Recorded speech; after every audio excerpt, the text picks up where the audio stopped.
Picture this. It is a dark and stormy night in a mythical Britain. A lone knight, clad in heavy armor, kneels before a mystical glow. Before him, shimmering with an unearthly light, rests a simple, humble cup. This is the moment he has sacrificed everything for the ultimate prize, the object of a quest that has defined his entire life. This is the Holy Grail, a vision seared into our collective imagination by tales of King Arthur and his noble knights of the Round Table. But what if this iconic scene, this very definition of the Grail, is just the beginning of a mystery far deeper and more astonishing than any legend could contain? Across centuries and continents, from the dusty libraries of medieval monks to the silver screen adventures of Indiana Jones, one object has held a unique power over the human spirit. It is more than a relic, it is an idea. It promises divine power, the secret to eternal life, and a connection to the divine that has driven emperors and paupers alike to obsession. Yet for all its fame, its true nature remains the greatest historical mystery of all time. What is the Holy Grail, really? Is it a physical object lost to time, waiting to be found in some forgotten crypt? Or is it something else entirely, a symbol, a secret, a truth so powerful that it had to be hidden in plain sight within stories and myths? This is not just a story about a cup. This is a journey into the very heart of human longing. Think about what the Grail represents. It is the ultimate reward, the answer to our deepest questions about life, death, and what lies beyond. It's the promise that purity of heart can unlock miracles. This quest resonates with something fundamental within us, the desire for meaning, for a purpose that transcends our everyday lives. For over 1,000 years, this enigmatic object has been a blank canvas onto which every generation has projected its greatest hopes and its darkest fears. It has been hunted by crusaders, protected by secret societies, and studied by scholars who have dedicated their lives to peeling back the layers of allegory and history. And with each new theory, the mystery only deepens. So we invite you to join us on an adventurous exploration, to look beyond the familiar tales and venture into the shadowy corners of history where myth and reality blur. We are going to unravel the threads of this incredible enigma, separating fact from folklore and conspiracy from credible evidence. We will investigate the ancient texts that first mentioned a sacred vessel, follow the trails left by mysterious medieval orders, and examine the startling modern theories that challenge everything we thought we knew. This is a quest for understanding, a search for the truth behind the ultimate symbol. The path is winding, filled with surprising twists and tantalizing clues, and it all starts now. To grasp the profound mystery of the Grail, we must first step away from the image of the ornate golden chalice and return to its earliest and most powerful roots. The foundation of the entire legend rests on a simple, powerful story from the New Testament. During the Last Supper, the final meal Jesus shared with his disciples before his crucifixion, he took a cup of wine, gave thanks, and offered it to them, saying it represented a new covenant in his blood. This single, humble vessel, a cup any household might own, was instantly transformed into one of history's most significant objects, but the story doesn't end there. Following the crucifixion, a figure named Joseph of Arimathea, a wealthy man who had offered his own tomb for Jesus' burial, is said to have used this very cup to catch the blood and water that flowed from Jesus' side when a Roman soldier pierced it with a spear. In this act, the vessel became something even more potent, a physical container for the divine essence itself. This dual role, as the cup of the first Eucharist and the receptacle of the sacred blood, forms the core of the Christian Grail tradition, an object of unimaginable holiness believed to possess the power to heal, to sustain life, and to offer a direct line to God's grace. Yet, even within the medieval tales that popularized the quest, the Grail was never just one thing. Its nature was mysterious and shifting, a quality that hints at much older influences. In one of the most influential and unusual Grail romances, Wolfram von Eschenbach's Parzival, written in the early 13th century, the Grail is not a cup at all. It is described as a stone, a lapsit exilis, a phrase scholars have interpreted as meaning stone from the heavens or stone of exile.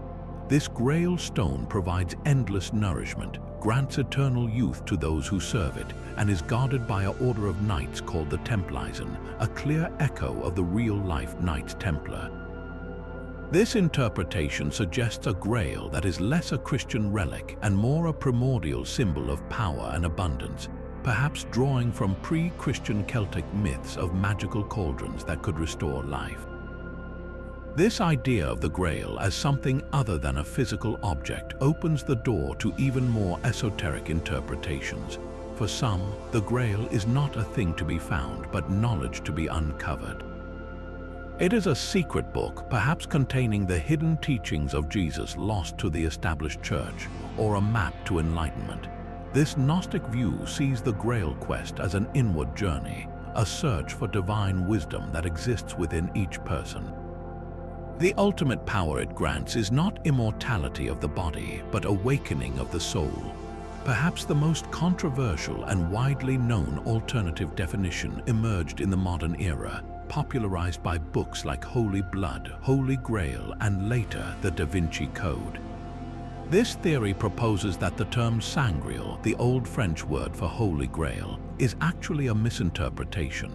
Instead of Sangreal, Holy Grail, it should be read as Sangreal, which translates to royal blood. In this explosive interpretation, the Grail is not an object, but a lineage, the literal bloodline of Jesus Christ, supposedly descended from a union with Mary Magdalene. This bloodline, it is claimed, was protected through the centuries by a secret society like the Priory of Sion, and its preservation is the true secret behind the Grail legends. The power here is dynastic and political, a claim to a divine right to rule that would shake the foundations of both church and state.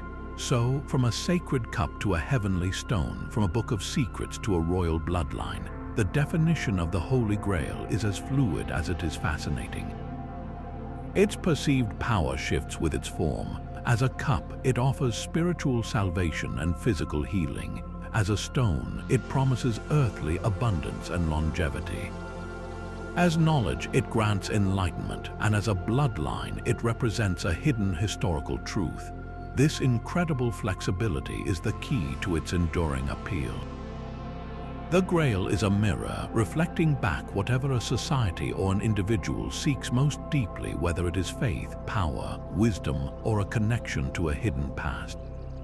This multiplicity of meanings doesn't weaken the mystery. It makes the quest for understanding all the more compelling. But to truly understand how this symbol took hold of the Western imagination, we must travel back to a specific moment in time, to the court of a French countess in the late 12th century. It is here we meet the poet Chrétien de Troyes, a man whose unfinished work would become the spark that ignited a 1,000-year-old mystery. Around the year 1190, Chrétien began composing Percival, the Story of the Grail, a romance dedicated to his patron, Philip, Count of Flanders. In this poem, we encounter the very first literary appearance of the object that would become the Grail, but it is a strikingly different vision from what we know today. The young, naive knight Percival, after a series of adventures, finds himself at the mysterious castle of the Fisher King, a ruler languishing from a wound that will not heal. During a strange and solemn procession, Percival witnesses something extraordinary. Young men and women pass through the hall carrying magnificent objects, a bleeding lance, a candelabra, and finally, a beautiful maiden holds a Grail crafted of fine gold and adorned with precious jewels. For a modern audience, the immediate assumption is that this must be the Holy Grail, but Chrétien's description is deliberately enigmatic and strangely mundane. The word Grail in Old French did not mean a holy chalice. It referred to a wide, deep-serving dish or platter, used for bringing expensive cuts of meat to a lord's table. There is no mention of Christ, the Last Supper, or any explicit Christian significance.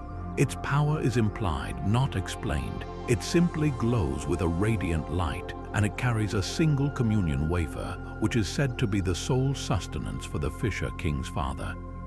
This single detail is the tiny seed from which the entire Christian legend of the Grail would later grow. Percival, trained to be polite and not speak out of turn, remains silent. He fails to ask the crucial question, whom does the Grail serve? This single failure of compassion and curiosity has catastrophic consequences. Because he does not ask, he cannot heal the king, and the land remains a desolate wasteland, a kingdom cursed by sterility and sorrow, mirroring the ruler's affliction. And then the story simply stops. Cratien de Troyes died before he could finish Percival. He left his hero in limbo and the central mystery of the Grail utterly unresolved. This unfinished state created a vacuum, a narrative puzzle that proved irresistible to other writers. They looked at Cratien's tantalizing clues: the wounded king, the barren land, the mysterious procession, the unasked question, and they began to provide answers. These later authors, most notably Robert de Boron, took that ambiguous serving platter and forcefully Christianized it. It was Robert who, in his early 13th century work, Joseph d'Arimathea, explicitly identified the Grail as the cup of the Last Supper, used by Joseph of Arimathea to collect Christ's blood. He wove it into a grand, divine history, creating the holy relic we recognize today. In doing so, these writers transformed Cratien's enigmatic fairy tale object into the central relic of Christendom, but they also codified the essential framework that every Grail story since has relied upon: the connection between the health of the ruler and the fertility of the land, the questing knight who must prove himself worthy through a test of character, and the idea that a great secret waits to be uncovered, a secret that holds the power to restore a broken world. Imagine the frustration of a medieval audience left hanging by Cratien de Troyes' unfinished tale. The Grail was there, shimmering with mystery, but its true purpose remained a locked door without a key. It took another writer, a man named Robert de Boron, writing just a decade or two later, to finally fashion that key and unlock the Christian heart of the legend. Where Cratien presented a puzzle, Robert provided a definitive answer, and in doing so, he irrevocably changed the destiny of the Holy Grail. Robert de Boron's great contribution was a trilogy of poems, the most important being Joseph d'Arimathea, or The Romance of the History of the Grail. In this work, he performs a breathtaking act of narrative alchemy. He takes Cratien's enigmatic serving dish and, with absolute certainty, declares it to be the most sacred object in Christendom, the very cup used by Jesus at the Last Supper. But Robert goes much further. He weaves an entire origin story for the relic, connecting it directly to a biblical figure only briefly mentioned in the Gospels, Joseph of Arimathea. In Robert's version, Joseph is not just the wealthy disciple who provided the tomb, he becomes the Grail's first guardian. After the crucifixion, Joseph is imprisoned by the Jewish authorities for his faith. While in his cell, a miraculous event occurs. The resurrected Christ appears to him, delivering the sacred cup and entrusting him with its care. This moment establishes Joseph not merely as a custodian, but as the founder of a holy lineage dedicated to protecting the Grail. The vessel's power is immediately demonstrated as it miraculously provides Joseph with sustenance during his long years of imprisonment, a clear echo of the communion wafer that sustained the Fisher King's father in Cratien's story.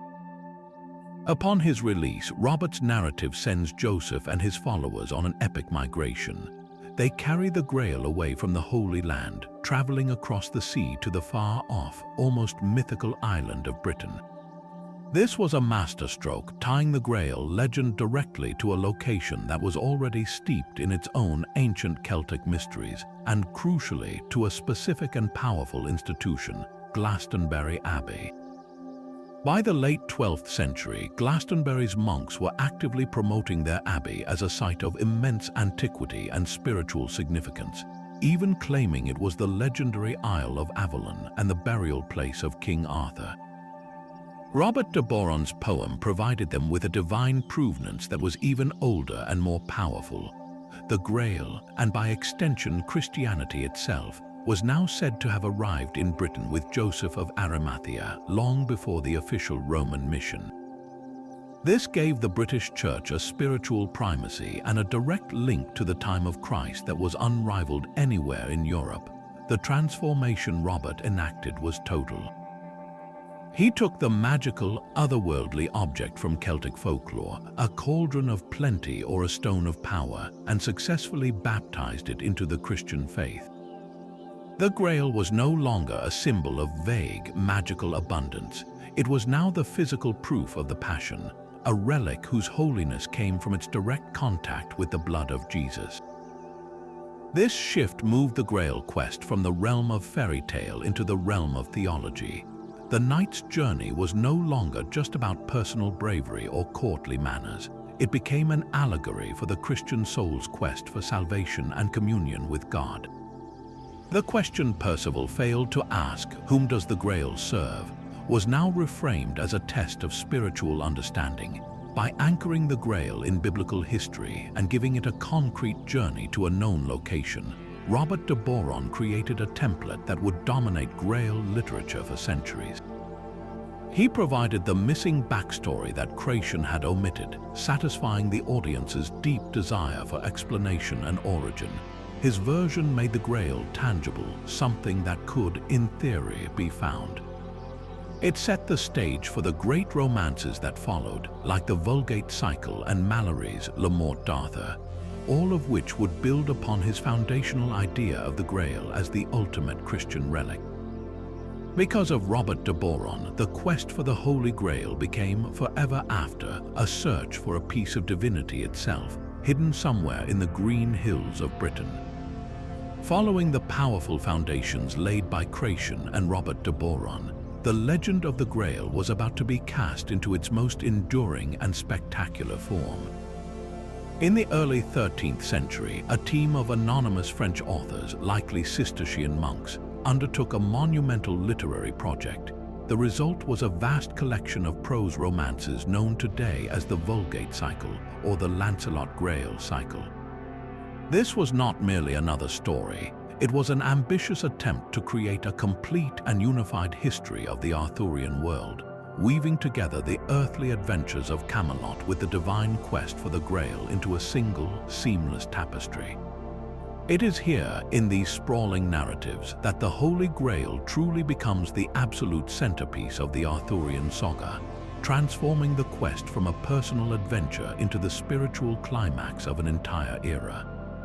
The Vulgate Cycle is structured like a grand medieval cathedral, with each section serving a distinct purpose, yet all leading the reader toward a heavenly conclusion. It begins with the history of the Holy Grail, which expands upon Robert de Boron's account, detailing the Grail's journey from the Holy Land to Britain with Joseph of Arimathea and his followers. Next comes the story of Merlin, which sets the stage for the rise of Arthur. The longest section is the Book of Lancelot, a deep dive into the life and loves of the greatest knight of the Round Table, establishing the worldly glory and courtly drama of Camelot in all its splendor and imperfection.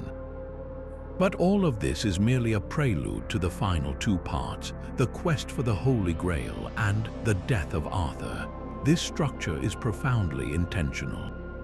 It creates a powerful contrast between the chivalry of the world, represented by Lancelot's passionate but sinful love for Queen Guinevere, and the chivalry of heaven, which is the sole focus of the Grail Quest. The cycle argues that even the greatest earthly knight is ultimately flawed when measured against a divine standard. This theme is brilliantly embodied in the characters who undertake the quest.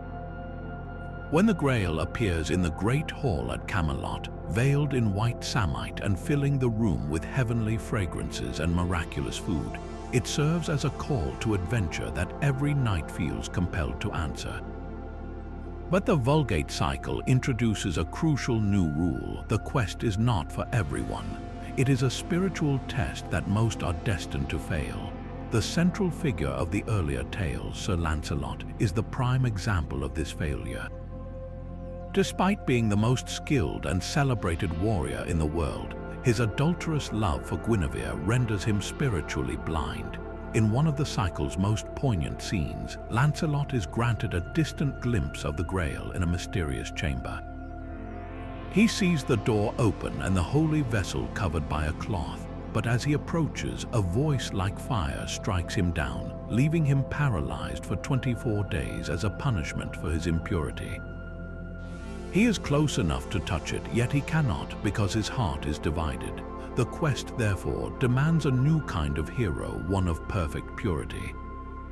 This is where the Vulgate cycle introduces its most significant creation, Sir Galahad. He is not just another knight, he is literally destined for the Grail. The son of Lancelot, conceived through enchantment to be the perfect vessel of virtue, Galahad arrives at Camelot as a mysterious stranger. He alone is worthy to sit in the perilous seat at the Round Table, a place reserved for the best knight in the world and fatal to all others. From the moment he draws the sword from the floating stone, his destiny is clear. Galahad is almost less a human character and more an embodiment of divine grace, a flawless, almost otherworldly figure whose sole purpose is to achieve what no mortal can. He is joined by two other successful questers representing different paths to holiness. The noble Sir Percival, the hero of Creation's original tale, is reinvented here as a model of steadfast simplicity and unwavering faith. And Sir Bors, a knight who struggles with earthly temptations but through constant effort and loyalty manages to persevere. Together, these three form a holy trinity of knighthood, each representing a facet of the purity required to approach the divine.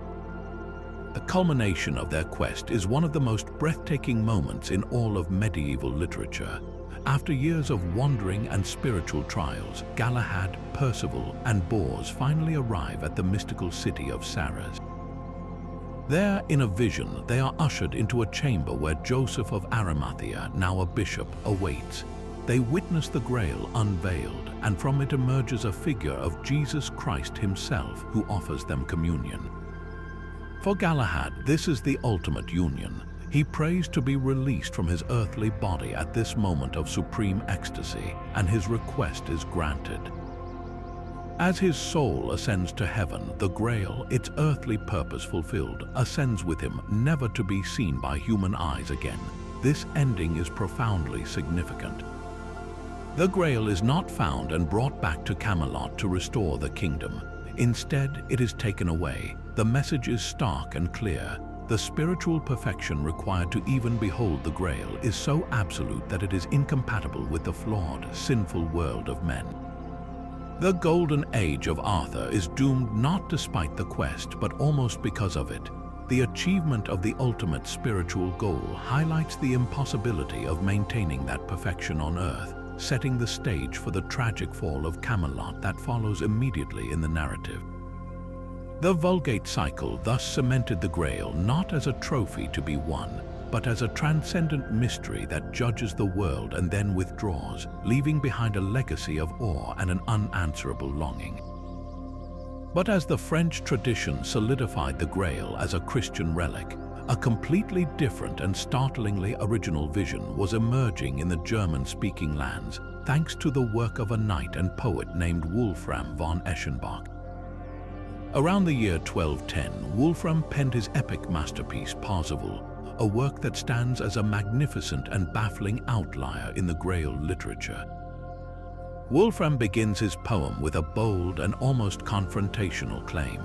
He states that a previous storyteller, almost certainly Creation de Troyes, got the story completely wrong, and that he, Wolfram, will now tell the true tale. What follows is a narrative that departs so radically from the established path that it feels like a journey into an alternate universe of the Grail legend. The most profound difference lies at the very heart of the mystery, the object itself. In Wolfram's world, the Holy Grail is not a chalice. It is not made of gold or silver. It is a stone. He gives it a mysterious name, lapis exilis. Scholars have debated this phrase for centuries, with the most compelling interpretations suggesting it is a corruption of lapis exilis, meaning the humble stone or the stone of exile, or perhaps even lapis elixir, pointing to its life-giving properties. This is no ordinary rock. According to Wolfram, it is a stone that fell from the heavens, brought to earth by a neutral host of angels who remained undecided during the Great War in heaven between God and Lucifer. This origin story alone removes the Grail from a purely Christian context and places it in a cosmic, almost prehistorical realm. It is an object of primordial power, untouched by the central drama of Christian salvation. The properties of this Grail stone are even more extraordinary. It possesses the power to provide endless sustenance and to grant eternal youth. Every Good Friday, a dove descends from heaven and places a single white wafer upon the stone, renewing its miraculous power. This divine touch allows the stone to provide any food or drink one could desire, materializing instantly for the noble and pure of heart who are in its presence. Furthermore, simply gazing upon the Grail stone halts the aging process, granting a form of earthly immortality to those who serve it. This transforms the Grail from a relic to be venerated into a literal fountain of life, a source of physical abundance that sustains a hidden, perfect society. This society is the Grail Kingdom, Montsalvat, which is guarded not by the Knights of the Round Table, but by an order called the Templars. The name is a clear and undeniable echo of the real-life Knights Templar, the powerful and secretive military order founded to protect pilgrims in the Holy Land. Wolfram's Templars are an elite brotherhood chosen by the Grail itself, whose names appear in glowing letters on the stone when they are called to service. They are warrior monks living a life of disciplined piety and venturing out on secret missions to fight for justice, all while answering to a singular ruler, the Grail King. The dynamics of this kingship are where Wolfram weaves a heartbreaking tale of family, fate, and suffering. The Grail King is not just a leader, he is the living embodiment of the kingdom's health, a theme we saw in the Fisher King but made even more complex here. The king is always chosen from a specific sacred bloodline, the House of Anjou. The current ruler is Anfortas, a name meaning the unfortunate one. Anfortas reigned as a noble and chivalrous king, but he sustained a grievous wound that will not heal, a spear thrust to his groin received when he pursued worldly, romantic love outside the strict, chaste duties required of the Grail King. His wound is a constant, agonizing reminder of his transgression, and it has cast a pall over the entire kingdom. The land does not become a literal wasteland, but a deep sorrow hangs over Montsalvat. The knights can only wait for the one prophesied to heal their king, a guileless fool who will ask a compassionate question. This sets the stage for Parzival's journey. Raised in isolation by his mother to be ignorant of chivalry and God, in an attempt to protect him from the violent fate of his knightly father, Parzival truly begins as a fool. His path to Montsalvat is a long education in both the ways of the world and the ways of the heart. When he finally arrives at the Grail Castle, he witnesses the same solemn procession as in other tales, the bleeding lance, the magnificent stone carried on a green silk cushion. He sees the agony of Anfortas, whose pain is so severe that he must constantly shift between lying down and sitting up. But remembering a lesson in courtly manners that warned him against being too talkative, Parzival remains silent. He fails to ask the healing question, "Uncle, what ails you?" This failure is not just a breach of etiquette, it is a failure of innate human compassion. His subsequent journey is one of spiritual growth, learning that true chivalry is not about following rules, but about feeling empathy for the suffering of others. Wolfram's version of the Grail Quest is ultimately a story about learning to ask the right question from a place of genuine love, a universal human lesson that gives this cosmic stone a deeply personal and emotional core. Yet for all the spiritual grandeur of the Vulgate cycle and the cosmic mystery of Wolfram's stone, the human imagination has a powerful tendency to ask a very simple, very earthly question: where is it? The leap from seeing the Grail as a magnificent literary symbol to hunting for it as a physical object was perhaps inevitable. This shift marks the beginning of a new and captivating chapter in our story, where the quest moves out of the pages of medieval manuscripts and into the real world, driven by a potent mix of faith, ambition, and an insatiable desire for proof. If this object was indeed the cup of Christ, touched by his hands and sanctified by his blood, then surely it must exist somewhere, waiting in a hidden vault or a forgotten chapel. The very thought is electrifying. It transforms the Grail from a subject for poets into a prize for kings and popes, a relic that would instantly confer divine legitimacy upon its owner and unimaginable prestige upon the institution that housed it. Consider the immense power such an object would wield in medieval Europe. In an age of profound faith, the possession of major relics was a source of both spiritual authority and tremendous wealth. Cathedrals competed to acquire the bones of saints, fragments of the true cross, or the shrouds of martyrs, knowing that pilgrims would travel across continents to venerate them, bringing offerings and economic vitality. To possess the ultimate relic, the Holy Grail itself, would be the final word in this sacred competition. It would make a cathedral the spiritual center of the world and its protector the most powerful ruler on earth, seen as chosen by God. This tangible desire for power is one compelling engine behind the historical hunt, but alongside it burns a purer, though no less intense flame, the longing for tangible connection. For a believer, to stand before the actual cup from the Last Supper would be to bridge a 2,000-year gap, to have a direct physical link to the foundational moment of their faith. It is the desire to touch the divine, to make the abstract concrete. This deep-seated human need for something real to hold onto is a powerful force that has fueled searches for centuries. This leads to a fascinating and more complex possibility. What if the Grail stories were never meant to be taken literally? What if they are not instructions for a treasure hunt, but something far more sophisticated, a coded message? This theory suggests that the romances of Creation, Robert de Boron, and others are elaborate allegories, using the language of chivalry and adventure to conceal dangerous historical truths or secret spiritual knowledge. The Grail in this reading is not a cup to be found, but a truth to be understood. Perhaps it veils the story of a persecuted group, like the Cathars of southern France, whose unorthodox Christian beliefs were brutally crushed by the Church, and whose treasures, whether material or ideological, were said to have been smuggled away to safety. Their tragic history echoes the themes of a hidden wisdom guarded by a chosen few. Alternatively, the code might point to a hidden lineage, a concept that would explode into popular culture centuries later.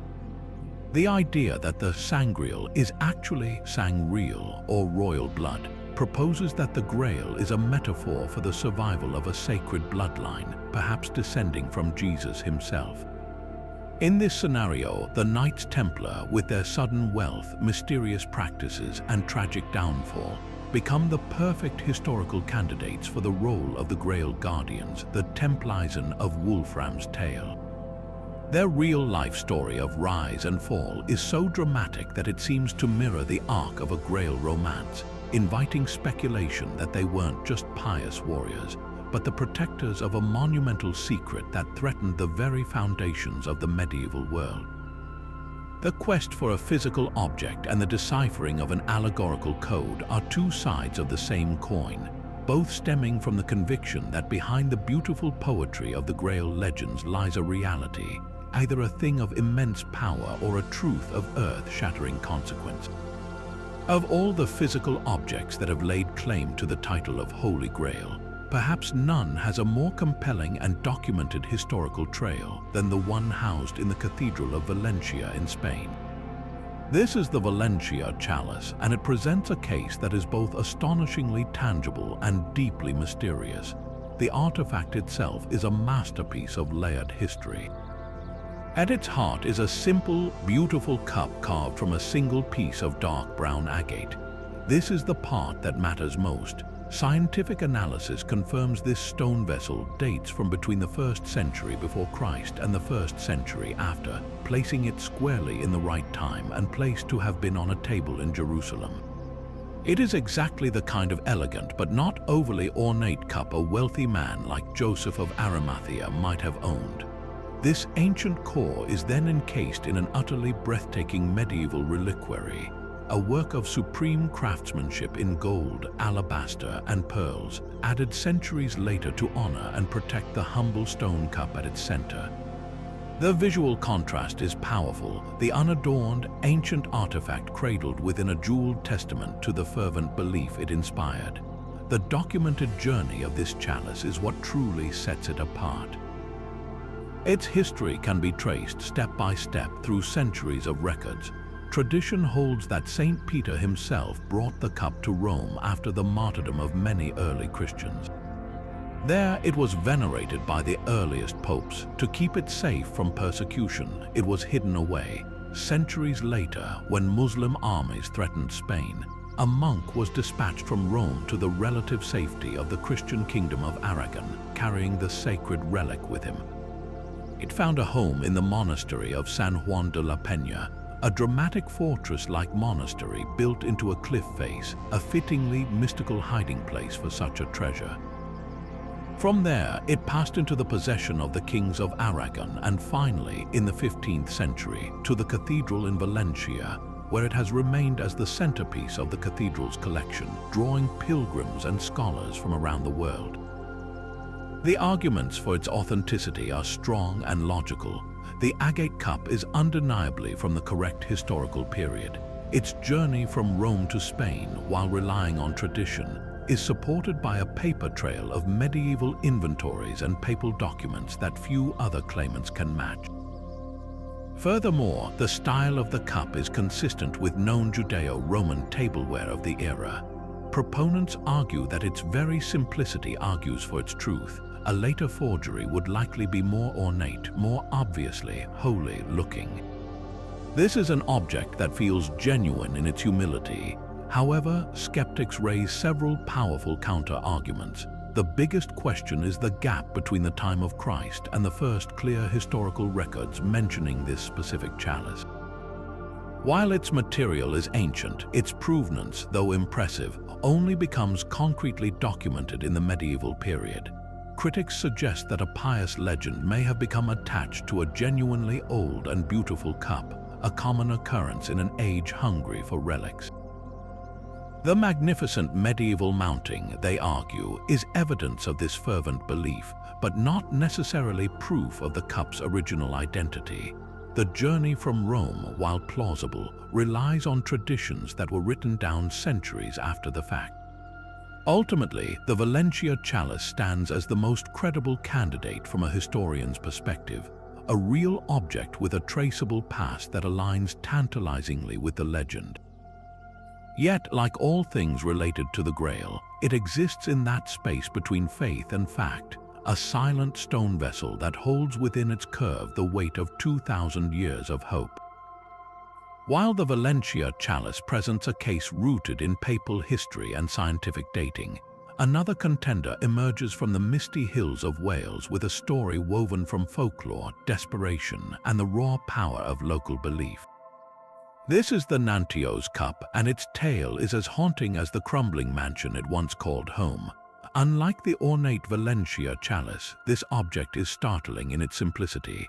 A small, plain, and deeply worn bowl, crudely carved from a humble piece of olive wood or wych elm. Its unassuming appearance, however, belies a legend of epic survival, one that begins, like so many Grail stories, with the Holy Land and ends in a quiet Welsh valley. According to the local legend that crystallized in the 18th and 19th centuries, the story of the Nanteo's Cup starts with a journey far older than the medieval romances. It claims that Joseph of Arimathea, after the crucifixion, did not just bring the Grail to Britain, he brought it specifically to Glastonbury, establishing a small church there.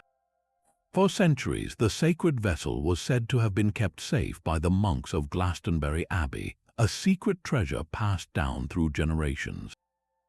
This peaceful guardianship was shattered in the 16th century by King Henry VIII's violent dissolution of the monasteries.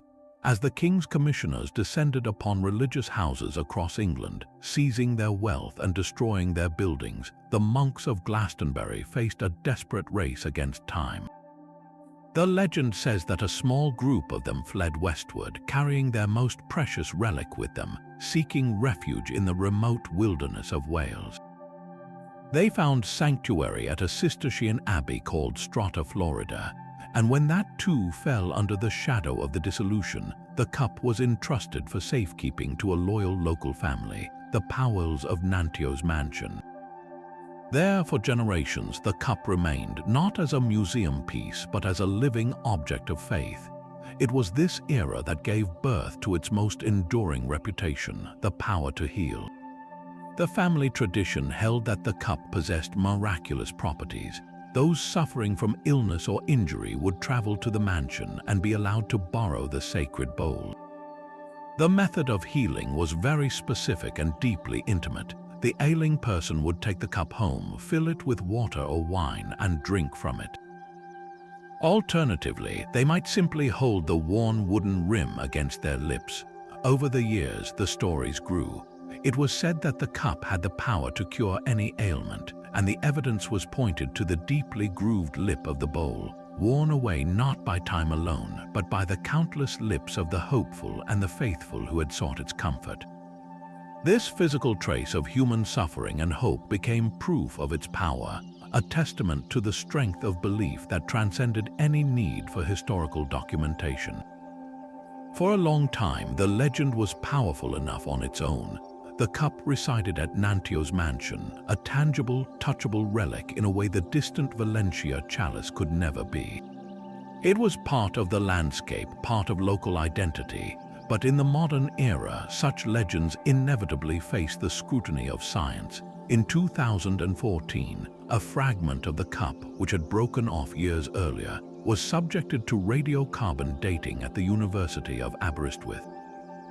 The results were definitive and, for believers, devastating. The wood from the Nantio's cup was dated to the late 14th century, around the 1300s. This placed its creation firmly in the medieval period, more than 1,000 years after the time of Christ. There was no possible way it could have been the cup of the Last Supper.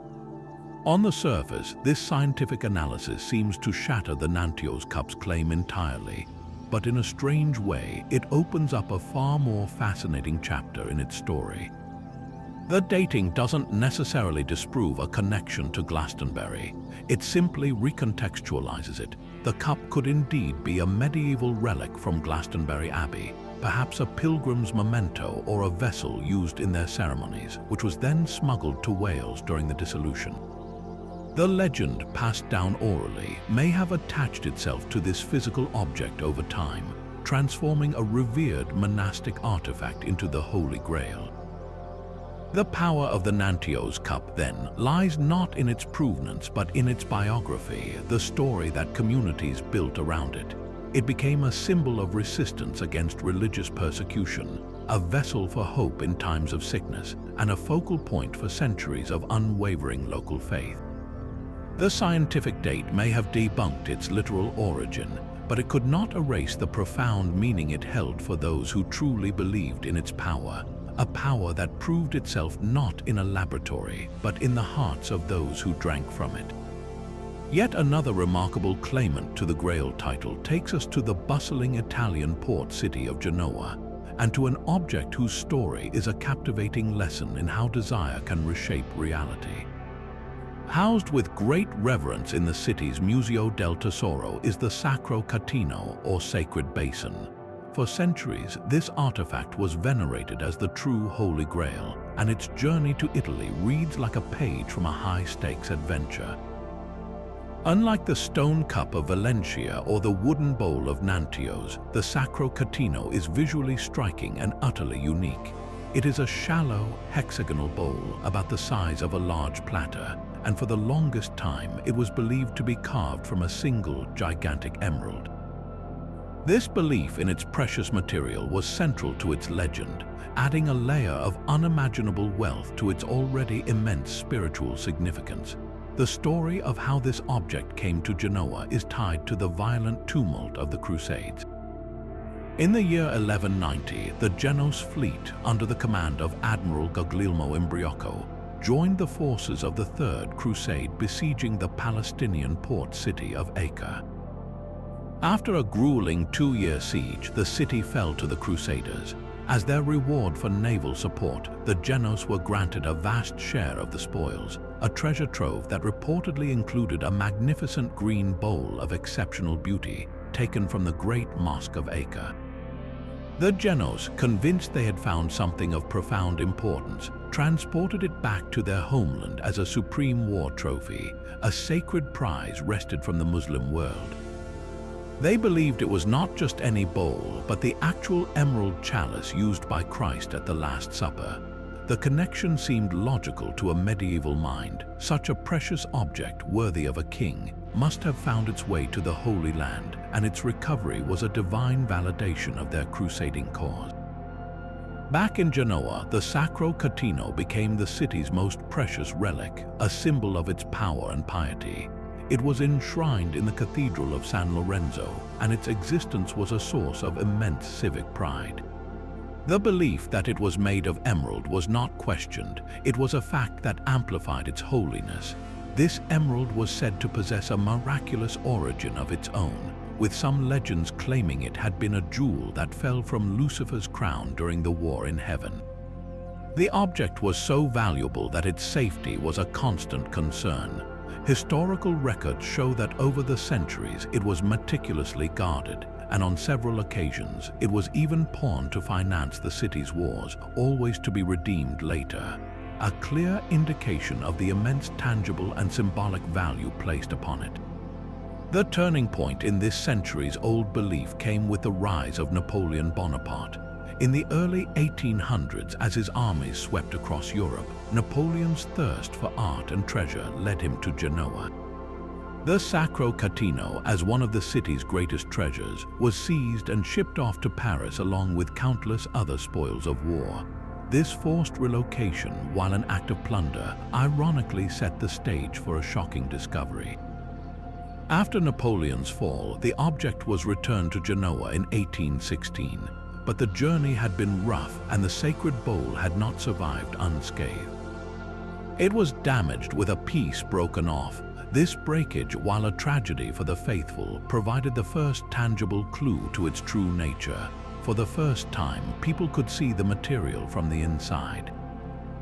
It did not look like the crystalline structure of a cut emerald. The stage was set for scientific analysis. The final, definitive revelation came more than a century later. In the early 1900s, experts were finally allowed to conduct a thorough examination. The results were conclusive and startling. The Sacro Catino was not emerald. It wasn't even a semi-precious stone. It was glass. Specifically, it was identified as Islamic glasswork, likely crafted in the 8th or 9th century, possibly in Egypt or Mesopotamia. The beautiful green color came from the glass mixture itself, not from a priceless gem. This scientific verdict was a heavy blow to a long-cherished legend. The ultimate Christian relic was, in fact, a beautiful but functionally ordinary piece of Byzantine or Islamic tableware, created hundreds of years after the time of Christ. The story of the Sacro Catino, however, does not end with this demystification. Instead, it becomes a powerful testament to the human capacity for belief. For over 600 years, an entire city, a powerful maritime republic, had built a part of its identity around this object. They fought for it, celebrated it, and protected it, all based on a profound and sincere conviction. The Genoese were not foolish. They were operating within a framework where the spiritual and material worlds were deeply intertwined. The beauty and uniqueness of the green bowl made it a worthy vessel for their faith. The story of the Sacro Catino brilliantly illustrates that the power of the Grail often resides not in the object itself, but in the meaning and the stories we project onto it. It shows how a combination of historical circumstance, wishful thinking, and genuine piety can transform a simple piece of green glass into a symbol of divine connection, a process that lies at the very heart of the Grail's enduring mystery. But if the Grail did indeed travel to Britain, as Robert de Boron's poem so powerfully claimed, then one location stands above all others as the focal point of this legend: the enigmatic town of Glastonbury in Somerset. This place is unlike any other in England, a landscape steeped in layers of myth that seem to rise from the very earth itself. At its heart is the Glastonbury Tor, a dramatic, conical hill that towers over the surrounding flat plains, visible for miles around. Its strange, terraced sides lead to the ruins of a medieval church tower at the summit, creating a silhouette that feels both ancient and purposeful. To approach Glastonbury is to feel a palpable shift in the atmosphere. It is a place that has been considered sacred for thousands of years, long before the Grail legends ever reached its shores. In the local imagination and in the stories carefully cultivated by its medieval monks, Glastonbury became the legendary Isle of Avalon, the final resting place of King Arthur and the spiritual home of the Holy Grail. The connection is so deep that it begs the question: did the legends create the importance of the place, or did the innate power of the place inspire the legends? The cornerstone of Glastonbury's Grail claim is the story of Joseph of Arimathea. The tale, as it developed there, goes far beyond Robert de Boron's general mention of Britain. It provides a specific and vivid landing point. According to local tradition, after the crucifixion, Joseph of Arimathea, now the guardian of the sacred cup, traveled as a missionary across the sea. He and his small band of followers sailed to the southwestern coast of Britain and journeyed inland until they reached a cluster of hills rising from a vast, swampy lake. Exhausted from their travels, they climbed the largest of these hills, which we now know as Glastonbury Tor. There, Joseph thrust his staff into the ground, and it miraculously took root, bursting into leaf and blossom. This staff, the story says, became the Glastonbury thorn, a unique type of hawthorn tree that flowers not just in spring, but also in the depths of winter around Christmas time. This miracle was seen as a divine sign that they had reached their promised land. Joseph and his followers then descended and built the first Christian church in all of Britain from wattle and daub, a simple structure that would later be expanded into Glastonbury Abbey. This tradition gave Britain a Christian heritage that predated the official Roman mission by centuries, a source of immense national and local pride. The thorn itself became a powerful symbol of this enduring legacy. For centuries, a descendant of that original miraculous tree stood on Wiriol Hill, and a sprig of its winter-blooming flowers was sent to the reigning monarch every Christmas, a tradition that symbolized the deep, ancient connection between the crown and this sacred site. The tree itself, however, fell victim to the modern era, repeatedly vandalized until it was finally destroyed. But its story persists, a beautiful metaphor for faith taking root in new soil. The tale of Joseph's arrival, while a cherished piece of local lore, faces significant historical challenges. There is no contemporary historical record from the 1st century that mentions such a journey. The story only begins to appear in written form in the medieval period, precisely when Glastonbury Abbey was actively promoting itself as a major pilgrimage destination. This timing is crucial to understanding the entire Glastonbury phenomenon. In the 12th century, Glastonbury Abbey was one of the wealthiest and most powerful monasteries in England, but it faced a series of devastating setbacks. A great fire in 1184 destroyed much of the abbey church and its precious relics. In the competitive world of medieval pilgrimage, relics were the main attraction, drawing worshippers and their donations. Without a major relic, an abbey could fall into obscurity and financial hardship. It was in the aftermath of this fire that the monks of Glastonbury made a discovery that would echo through history. In 1191, they announced that during excavations to rebuild the church, they had uncovered an incredible find: a massive hollowed-out oak log containing 2 skeletons. A lead cross was found with the bodies, bearing a Latin inscription that read, "Here lies buried the renowned King Arthur in the Isle of Avalon." The implications were staggering. The monks claimed they had found the final resting place of the great King Arthur and his queen, Guinevere. This was not just an archaeological find, it was a masterstroke of publicity. By positioning Glastonbury as the mythical Isle of Avalon, the monks connected their abbey directly to the most popular literary and cultural figure of the age. Pilgrims would now flock to Glastonbury not just for its association with Joseph of Arimathea, but to stand at the grave of a legend. The timing was also politically convenient. The discovery served to quell Welsh nationalism, which was using the legend of Arthur's eventual return to inspire rebellion against the English crown.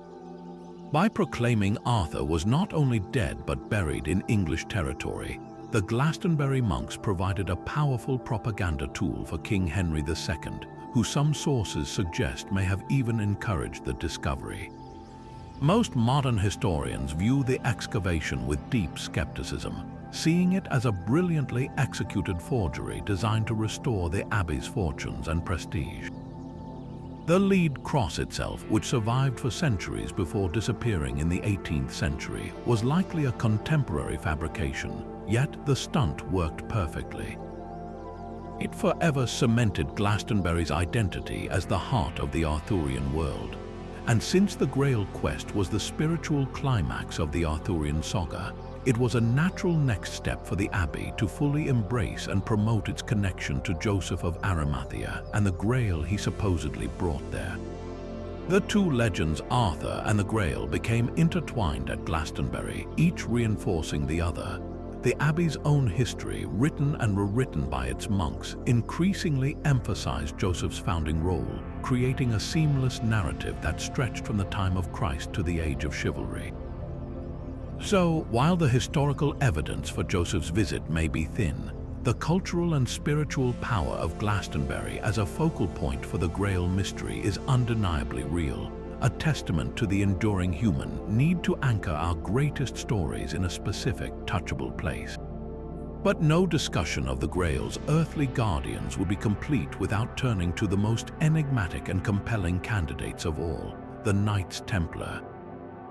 While figures like Joseph of Arimathea belong to legend, the Templars were undeniably real, a powerful military order whose meteoric rise and shocking fall is a historical drama that seems to mirror the arc of a Grail romance. Founded in Jerusalem in the year 1119, just 2 decades after the First Crusade captured the city, the poor fellow soldiers of Christ and of the Temple of Solomon began as a small band of knights sworn to protect pilgrims traveling to the Holy Land. They took their name from their headquarters, which were located on the Temple Mount, believed to be the site of King Solomon's ancient temple. From this humble beginning, they exploded into an international phenomenon, becoming the world's first multinational corporation, a vast network of banks, landowners, and ship owners that answered to no king but the Pope himself. Their iconic white mantles adorned with the Red Cross became a symbol of pious power across Europe. But it is the mystery surrounding their activities on the Temple Mount that fuels the deepest Grail speculations. What were these warrior monks doing in the foundational years of their order? Historical records are sparse, but we know they were granted permission to use the stables under the Temple Mount, structures known as Solomon's Stables. This has led to a tantalizing theory that during their 9-year tenure excavating and renovating these vast underground spaces, they discovered something. Not just gold or jewels, but something far more valuable, a secret. Perhaps it was the Holy Grail itself, hidden away in a sealed chamber since the time of the Babylonian destruction. Or, as more esoteric theories suggest, they found ancient documents, scrolls, or archives that contained a truth so explosive it threatened the very foundation of the medieval church. This could have been evidence of a different kind of Christianity, perhaps Gnostic teachings that emphasized personal enlightenment over institutional doctrine, or even records pertaining to the family of Jesus. The idea is that the Templars' sudden, almost inexplicable wealth and influence in the decades that followed was not just due to shrewd banking, it was leverage. They were funded by a secret that gave them immense power over the papacy and European monarchs. This theory finds a curious echo in the literature of the Grail. Recall Wolfram von Eschenbach's Parzival, written just as the Templars were at the height of their power. In his epic, the Grail is not guarded by Arthur's knights, but by an order called the Templisen, a name that is a clear and undeniable reference to the Templars. Wolfram even attributes their wealth and advanced technology to the Grail's power. Was this a fictional flourish, or was it a whispered hint, a piece of popular knowledge woven into a story? The parallel is too striking to ignore. The real Templars were known for their innovative architectural techniques, building Gothic cathedrals with secrets encoded in their stonework, and for their sophisticated financial systems that moved wealth across continents. To a medieval audience, such capabilities might indeed have seemed miraculous, as if guided by some divine or otherworldly knowledge. The dramatic and tragic end of the Templars only adds fuel to this fire.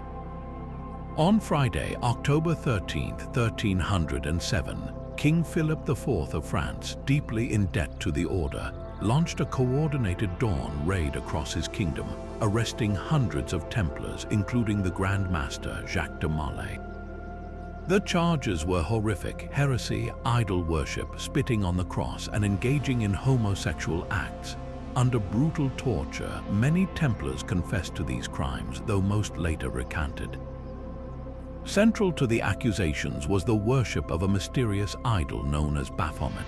The descriptions of this object varied wildly. It was said to be a carved head, a skull, a cat, or a figure with multiple faces. For conspiracy theorists, this Baphomet is the key that unlocks the Templar Grail connection. They propose that Baphomet is a corruption of Mahomet or Muhammad, suggesting the Templars had adopted Islamic mystical practices. Others see it as a coded reference to the Grail itself, perhaps the head of John the Baptist, a revered relic in some traditions, or even a symbolic representation of the sacred knowledge they possessed. The suppression of the order, in this view, was not about debt or power alone. It was a desperate attempt by the king and the Pope to seize the Templars' secret and erase the dangerous truth they guarded. While mainstream historians largely dismiss the more fantastical elements of this story, pointing out that the confessions were extracted under torture and that the order's wealth was the most likely motive for the king's actions, the legend persists with undeniable force. The Templars' real history provides all the ingredients for a perfect mystery. A hidden headquarters on one of the world's most sacred sites, a rapid ascent to unparalleled power, a sudden and brutal downfall, and cryptic accusations of heresy.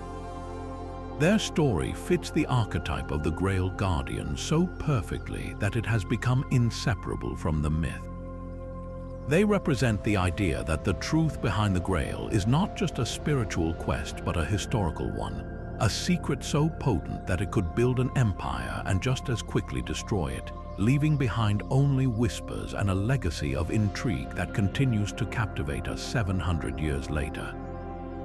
While the Templars capture the imagination with their international intrigue, a different and deeply moving chapter of the Grail mystery unfolded in the rugged, sun-baked hills of southern France, centered on a group of people whose faith and tragic end have become forever linked to the legend. To understand this connection, we must travel to the Languedoc region, a land with a distinct culture and a spirit of independence in the 12th and 13th centuries. It was here that the Cathar faith, also known as the Albigensians, took root and flourished. The Cathars were not merely a reform movement, they were a Christian dualist sect, meaning they believed in two fundamental powers in the universe: a good God who created the spiritual world, and an evil deity, often associated with the Old Testament God who had created the corrupt material world. For the Cathars, the physical realm, including the human body itself, was a prison, a trap designed to keep the divine spark of the soul trapped in a cycle of suffering and reincarnation. Their ultimate goal was to escape this cycle through a life of extreme asceticism and purity, leading to a state of spiritual perfection known as the consolamentum. This belief system placed them in direct and violent opposition to the Roman Catholic Church. The Cathars rejected the Church's hierarchy, its sacraments, and the very idea that Christ could have taken on a physical, material body. To the papacy, this was not just heresy, it was an existential threat that undermined its authority at a foundational level. When diplomatic efforts to reconvert the Cathars failed, Pope Innocent III launched a crusade in 1209, not against Muslims in the Holy Land, but against fellow Christians in the heart of Europe. The Albigensian Crusade was a campaign of staggering brutality, a 20-year war of extermination meant to wipe the Cathar faith from the face of the earth. It was during this long, dark conflict that the fortress of Montségur, perched like an eagle's nest on a towering rocky peak, became the final major stronghold of the Cathar resistance. Montségur is more than a castle, it is a symbol. By 1243, it was a refuge for about 400 people, a mix of perfecti, the Cathar spiritual elite, and lay believers who had fled the Crusade's violence. For 10 months, the fortress endured a relentless siege by thousands of royal French troops. The situation inside grew increasingly desperate. Then, during a truce in the dead of winter, a remarkable event is said to have occurred. Under the cover of a March night in 1244, according to local legend, 4 perfecti used ropes to descend the sheer, treacherous cliff face on the unguarded side of the mountain. They carried with them the treasure of the Cathars. The nature of this treasure has been the subject of intense speculation ever since. Was it gold and silver to fund their cause in exile? Was it sacred texts containing their secret doctrines? Or was it, as the legend insists, the Holy Grail itself?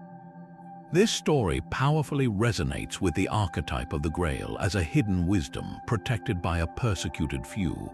If the Grail is interpreted not as a cup but as a knowledge, a pure, unadulterated spiritual truth, then the Cathars become perfect candidates for its guardians. Their entire faith was built on a pursuit of spiritual purity in a world they saw as fundamentally corrupt. Their Grail may not have been a physical object at all, but the living embodiment of their Gnostic-like belief in direct personal access to the divine, unmediated by a flawed institutional church. In this light, the escape from Montségur was not about saving a relic, but about preserving a spiritual lineage, ensuring that their heretical truth would not die on the pyre. The final act of the Montségur tragedy lends a heartbreaking weight to this idea. After the 4 escapees vanished into the night, the remaining defenders surrendered. They were offered lenient terms, but with one non-negotiable condition: they had to abjure their faith. Not a single one of the more than 200 Cathar perfecti did so. They were led down the mountain to a field below where a large pyre had been built. They walked willingly into the flames, martyrs for their belief. This mass burning seared Montségur into history as a place of ultimate sacrifice. The legend that the Cathar treasure, their Grail, was saved just before this Holocaust completes a powerful narrative. That pure faith can be persecuted, its followers destroyed, but its essence, the true treasure, can never be captured or destroyed by earthly powers. It escapes into the mountains and into the realm of myth, waiting for a time when it might be understood. The story of the Cathars and Montségur transforms the Grail from a knightly quest into a symbol of resistance, a testament to the idea that the most valuable treasures are often not things, but the truths for which people are willing to give everything. While the story of Montségur represents a tragic and spiritualized interpretation of the Grail, the legend's journey through Germany took a uniquely philosophical and eventually a disturbingly political turn. The foundation for this Germanic path was laid centuries earlier by Wolfram von Eschenbach, whose epic Parzival established a Grail that was cosmic and philosophical rather than strictly Christian. This unique vision did not simply fade away with the Middle Ages. Instead, it lay dormant, waiting to be rediscovered and reinterpreted by later generations who found in its themes a powerful resonance with their own spiritual and nationalistic yearnings. In the 19th century, a cultural movement swept through the German-speaking world, one that sought a return to mythic roots and a deeper, more intuitive connection to nature and the divine. This was the era of Romanticism, and it was within this fertile intellectual soil that Wolfram's Grail stone found new life. The single most important figure in this revival was the composer Richard Wagner. A towering genius of opera and a man obsessed with myth, Wagner spent years immersed in the source material for his epic stage works. For his final opera, Parsifal, which premiered in 1882, he turned directly to Wolfram's poem, but he infused it with his own complex philosophical ideas. Wagner's Parsifal is not a straightforward retelling. It is a profound meditation on compassion, redemption, and the nature of a suffering world. He took Wolfram's core elements, the wounded king Amfortas, the holy spear, and the pure fool Parsifal, and wove them into a breathtakingly beautiful and deeply spiritual drama. In Wagner's hands, the Grail community becomes a sacred brotherhood, but one that is stagnating and losing its power because its king, Amfortas, has been wounded by his own desire and can no longer perform the sacred rite that sustains them. The wound will not heal, and his agony is a constant barrier to divine grace. The central theme of Wagner's opera is the transformative power of compassion, or Mitleid. His Parsifal begins as a true fool, ignorant of the world and even of his own name. He witnesses the Grail procession and the torment of Amfortas, but, like his medieval counterpart, he fails to ask the healing question out of a lack of understanding. His journey through the opera is a painful education in the nature of suffering.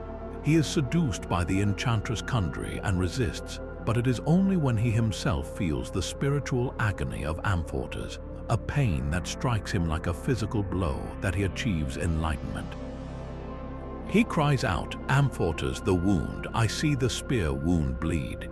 In that moment of shared suffering, he understands. He returns to the Grail castle not as a naive boy, but as a conscious savior, able to heal the king with the touch of the sacred spear and finally ask, who is the Grail for? Wagner's answer is that it serves those who have learned to feel the suffering of others as their own. This interpretation elevated the Grail from a magical object to a symbol of a higher consciousness, a state of enlightened empathy that alone can redeem a fallen world. The opera's famous final line, "Redemption to the Redeemer," suggests that even the divine requires the compassionate act of a human being to become fully realized in the material world. For a time, Wagner's Parsifal was seen as a universal spiritual work, but in the turbulent decades that followed, the powerful nationalist currents in Germany began to co-opt its imagery. The idea of a pure, sacred brotherhood guarding a symbol of ultimate power proved tragically malleable. In the early 20th century, a faction within the burgeoning Nazi Party became obsessed with occultism and the idea of an ancient, superior Aryan race. They established a research branch called the Onanab, or Ancestral Heritage, whose mission was to scour the globe for archaeological evidence to prove their racial theories. For these Nazi occultists, the Holy Grail was not a Christian relic or a stone of compassion. They reinterpreted it through a distorted lens as a source of Hyperborean, Proto-Aryan power. Inspired by dubious scholars and their own ideology, they believed the Grail was a physical object of immense energy, perhaps a lost artifact from the mythical continent of Atlantis, brought to Europe by their Aryan ancestors. Heinrich Himmler, one of the most powerful and sinister figures in the Nazi regime, was particularly captivated by this idea. He saw the Grail Knights not as a spiritual community, but as a prototype for his own SS, an elite order of racially pure warriors. In a bizarre and chilling parallel, Himmler even renovated Wewelsburg Castle to serve as a spiritual and ceremonial center for the SS, with a central hall designed to evoke the Grail Castle of legend. The Ahnenerbe sponsored expeditions, including one to Montsager in a desperate search for the Grail, which they believed would confer invincibility upon the Third Reich. This was the ultimate perversion of the Grail myth, transforming a symbol of redemption and compassion into a tool for racial hatred and ultimate power. It represents the darkest chapter in the long story of the Grail, a stark warning of how the most noble symbols can be twisted to serve the most terrible agendas. The Nazi quest, of course, failed utterly. They found nothing because they were searching for the wrong thing, blinded by an ideology that was the absolute antithesis of the empathy and unity the Grail truly represents. The journey of the Grail, legend through the 19th and early 20th centuries, with its romantic spiritualism and its dark Nazi perversion, might seem like the final, strange twists in a very old tale. But the most explosive and widely popular reinvention of the mystery was still to come, emerging not from a dusty archive or an archaeological dig, but from a very modern source, a best-selling book that would redefine the Grail for a new generation and spawn a global conspiracy phenomenon. In 1982, a work of speculative non-fiction titled The Holy Blood and the Holy Grail exploded onto the scene, written by three journalists, Michael Bagent, Richard Lee, and Henry Lincoln. Their book presented a thesis so shocking and compelling that it would captivate millions and permanently alter the public's understanding of the ancient quest. They argued that everything we thought we knew about the Holy Grail was wrong. It was not a chalice, it was not a stone. The true secret, guarded for 2,000 years, was a bloodline. The authors built their case on a clever linguistic pivot. They focused on the Old French term for the Grail, Sangreal. Conventionally, this is split as Sangreal, meaning Holy Grail. But Bagent, Lee, and Lincoln proposed an alternative parsing, Sangreal. This translates to royal blood. With this simple shift, the entire mystery transformed. The Grail, or Sangreal, was no longer an object to be found, but a lineage to be protected. The holy vessel was not a cup that once held the blood of Christ. It was the living, continuing bloodline of Jesus Christ himself. The central, breathtaking claim of the book is that Jesus survived the crucifixion, married Mary Magdalene, and with her had children. This sacred family, according to the theory, then fled the political turmoil of Judea, finding refuge in the south of France, in the region then known as Gaul. There, their descendants intermarried with local noble families, eventually founding the Merovingian dynasty, the first line of kings to rule what would become France. This royal bloodline, the book argues, is the true Holy Grail, and its survival is the greatest and most dangerous secret of Western history. But such a monumental truth could not survive without protectors. This is where the authors introduced a shadowy organization that would capture the world's imagination, the Priory of Sion. According to the Holy Blood and the Holy Grail, the Priory of Sion is a secret society founded in the 11th century, with the sole mission of guarding this sacred bloodline and working towards the eventual restoration of the Merovingian descendants to their rightful thrones across Europe. The book painted a picture of an immensely influential clandestine network that had operated behind the scenes for a millennium. Its grand masters, including some of the most brilliant minds in history, from Leonardo da Vinci and Isaac Newton to Victor Hugo and Jean Cocteau. The Priory was presented as the true power behind the Knights Templar, using the military order as a public front and a financial engine for its deeper, more political goals. If this secret bloodline existed, then a powerful institution would have a monumental motive to suppress it, the Roman Catholic Church. The thesis of the Holy Blood and the Holy Grail posits a vast 2,000-year cover-up. The early church, consolidating its power in the 4th and 5th centuries, had constructed a theology based on the divinity of a crucified and resurrected Christ, a celibate God-man. The existence of a married Jesus with children would have utterly destroyed this doctrinal foundation, reducing Christ to a mortal prophet and undermining the Church's unique authority as the sole conduit to salvation. Therefore, the Church allegedly engaged in a systematic campaign to erase evidence of Jesus' marriage and family, demonizing Mary Magdalene and ruthlessly persecuting any groups like the Cathars who might have preserved this heretical knowledge. The brutal Albigensian Crusade is reinterpreted in this light not just as a war on heresy, but as a surgical strike to eliminate the last stronghold of the bloodline's protectors and their dangerous truth. The linchpin of this entire elaborate theory, the supposed historical evidence for the Priory of Sion's existence, was a collection of documents discovered in the 1950s and 60s in the French National Library in Paris.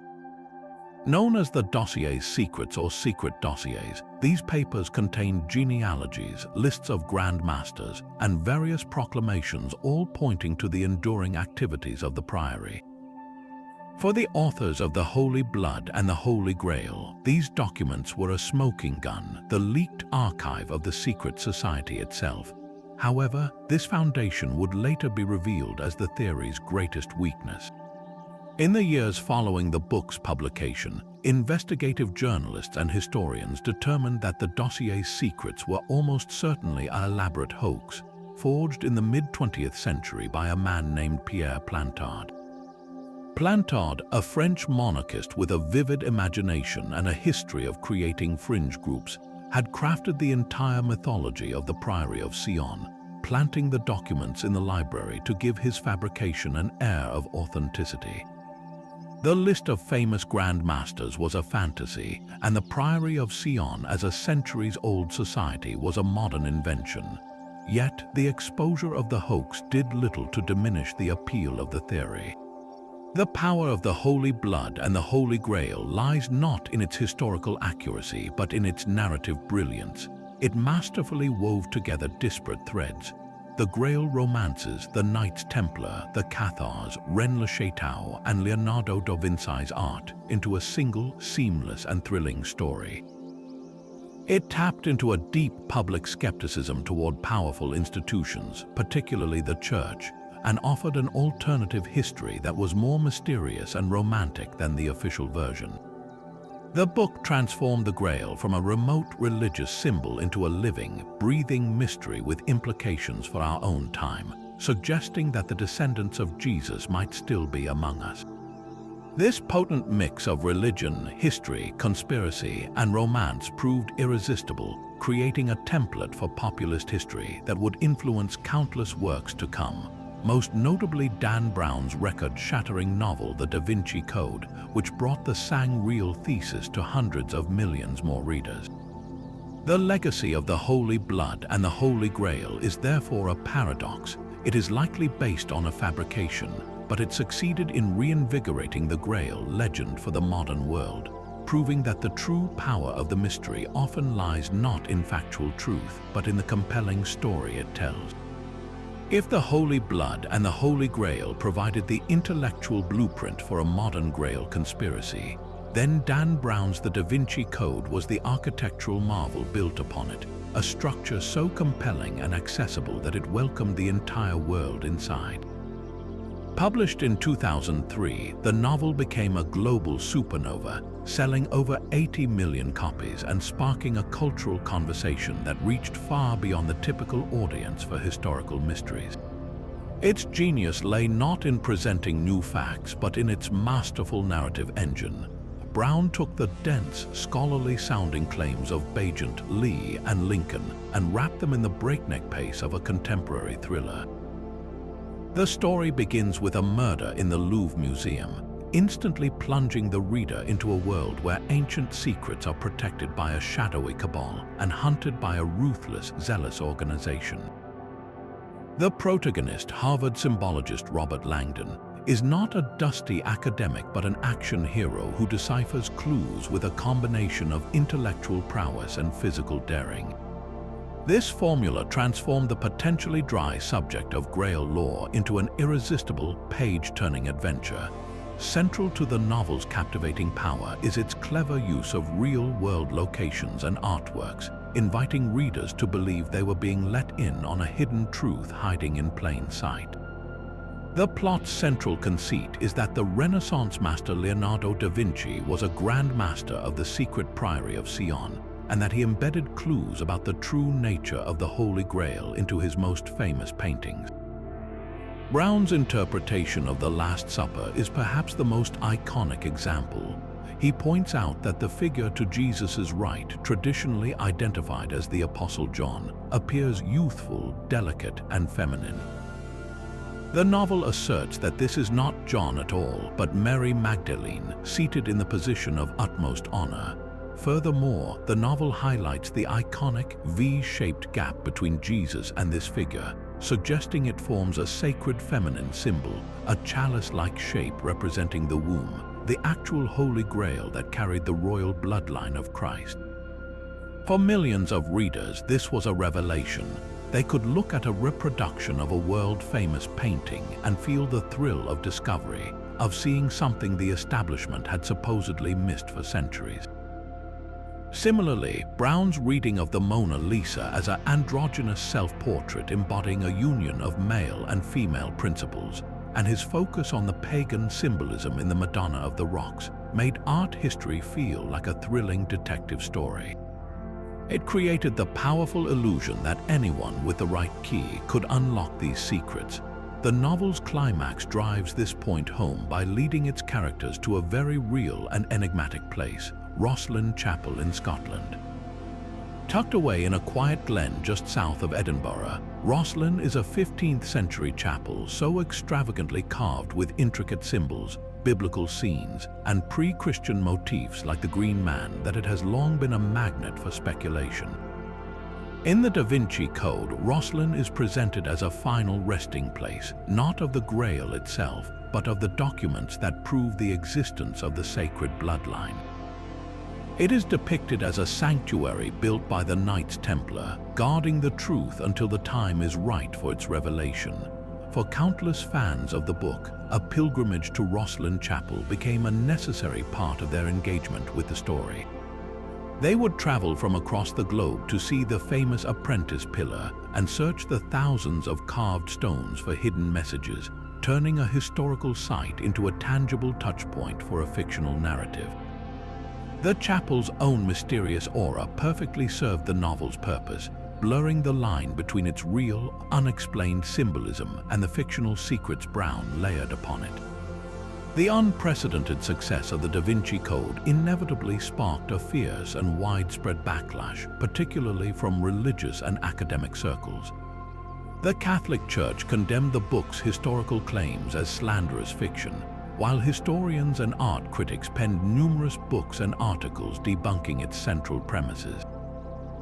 They pointed out that the figure in the Last Supper is consistent with Renaissance depictions of the young, beardless John the Evangelist, and that the Priory of Sion was a modern hoax. Yet, this backlash often had an unintended consequence. It only fueled public fascination. The debate itself played out on television shows, in newspapers, and in online forums created a dynamic where it became difficult for the average person to distinguish between established scholarship and compelling fiction. Dan Brown's famous opening page, labeled Fact, which stated that all descriptions of documents and secret rituals were accurate, further muddied these waters. For a public increasingly skeptical of traditional authority figures, the very act of institutions like the Church denouncing the book lent a perverse credibility to its claims. It fit a popular narrative of a powerful establishment desperately trying to suppress an inconvenient truth.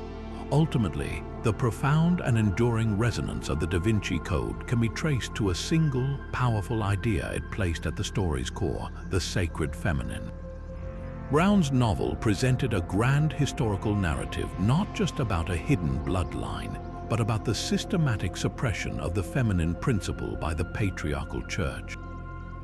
It suggested that early Christianity had venerated the divine feminine through figures like Mary Magdalene, the supposed wife of Jesus and the apostle to the apostles, but that this reverence was brutally stamped out to consolidate male-dominated power. This theme struck a deep chord with a modern audience grappling with issues of gender equality and re-evaluating the role of women in religious history. The idea of the Holy Grail as a symbol of the sacred womb, of a lost matriarchal wisdom, was far more emotionally and spiritually compelling to many than the idea of a dusty cup or a secret royal dynasty. It transformed the Grail from a relic into a metaphor for something missing in the world, a balance that needed to be restored. This thematic depth, combined with the irresistible engine of a conspiracy thriller, ensured that the Da Vinci Code did more than just entertain. It invited millions to personally invest in the age-old mystery, to ask their own questions about history, power, and faith, and to wonder if the greatest secret of all was not hidden in a cave, but in the stories we have been told for 2,000 years.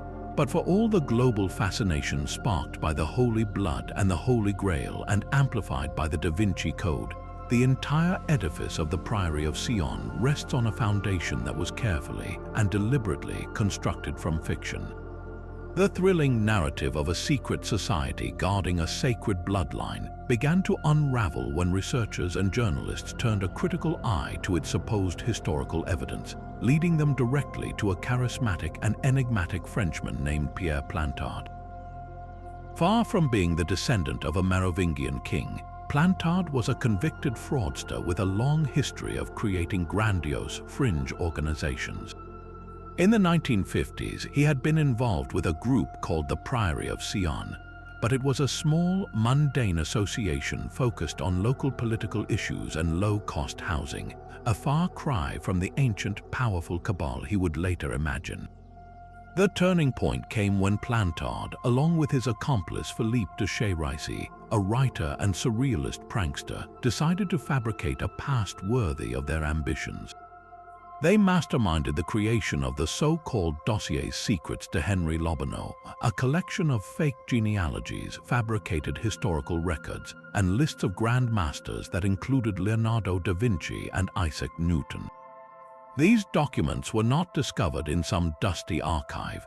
They were meticulously forged on a typewriter and then, in a brilliant stroke of audacity, physically smuggled into the French National Library in Paris and inserted into the catalogue in the 1960s.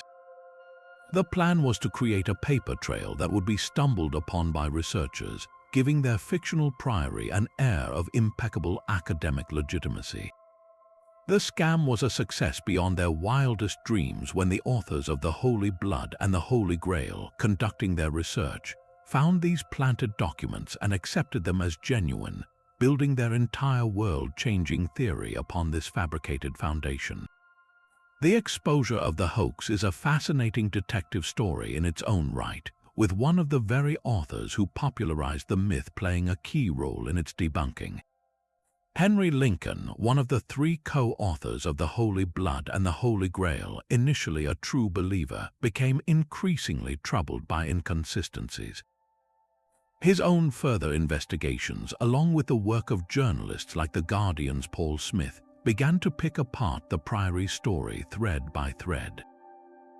They found anachronisms in the documents, traced the paper and typefaces to the 1950s, and uncovered Plantard's criminal record for embezzlement and fraud. The final public unmasking occurred in 1993, when Plantard was called to testify in a court case. Under oath, he was forced to admit that the entire Priory of Sion, with its list of illustrious Grand Masters and its claim to protect the Merovingian bloodline, was a complete work of fiction, an elaborate fantasy he had concocted. He confessed that he had even forged documents naming himself as the true King of France. This revelation creates a complex legacy for the modern Grail myth. On one hand, the central claim of a 2,000-year-old secret society is demonstrably false, a modern confection. Yet, to dismiss the entire phenomenon as merely a hoax is to miss its profound cultural significance. The reason Plantard's fabrication resonated so powerfully is that it tapped into a deep and enduring human desire for a hidden history, a narrative more mysterious and romantic than the official record. It wove together pre-existing threads of mystery, the Cathars, the Templars, Rennes le Chateau, into a new and compelling tapestry. The story, even if built on a lie, gave a sense of order and purpose to these disparate enigmas. It provided a framework that felt more satisfying than the often messy and incomplete truths of academic history. In a way, the success of the Priory of Sion's story proves the enduring power of the Grail archetype itself.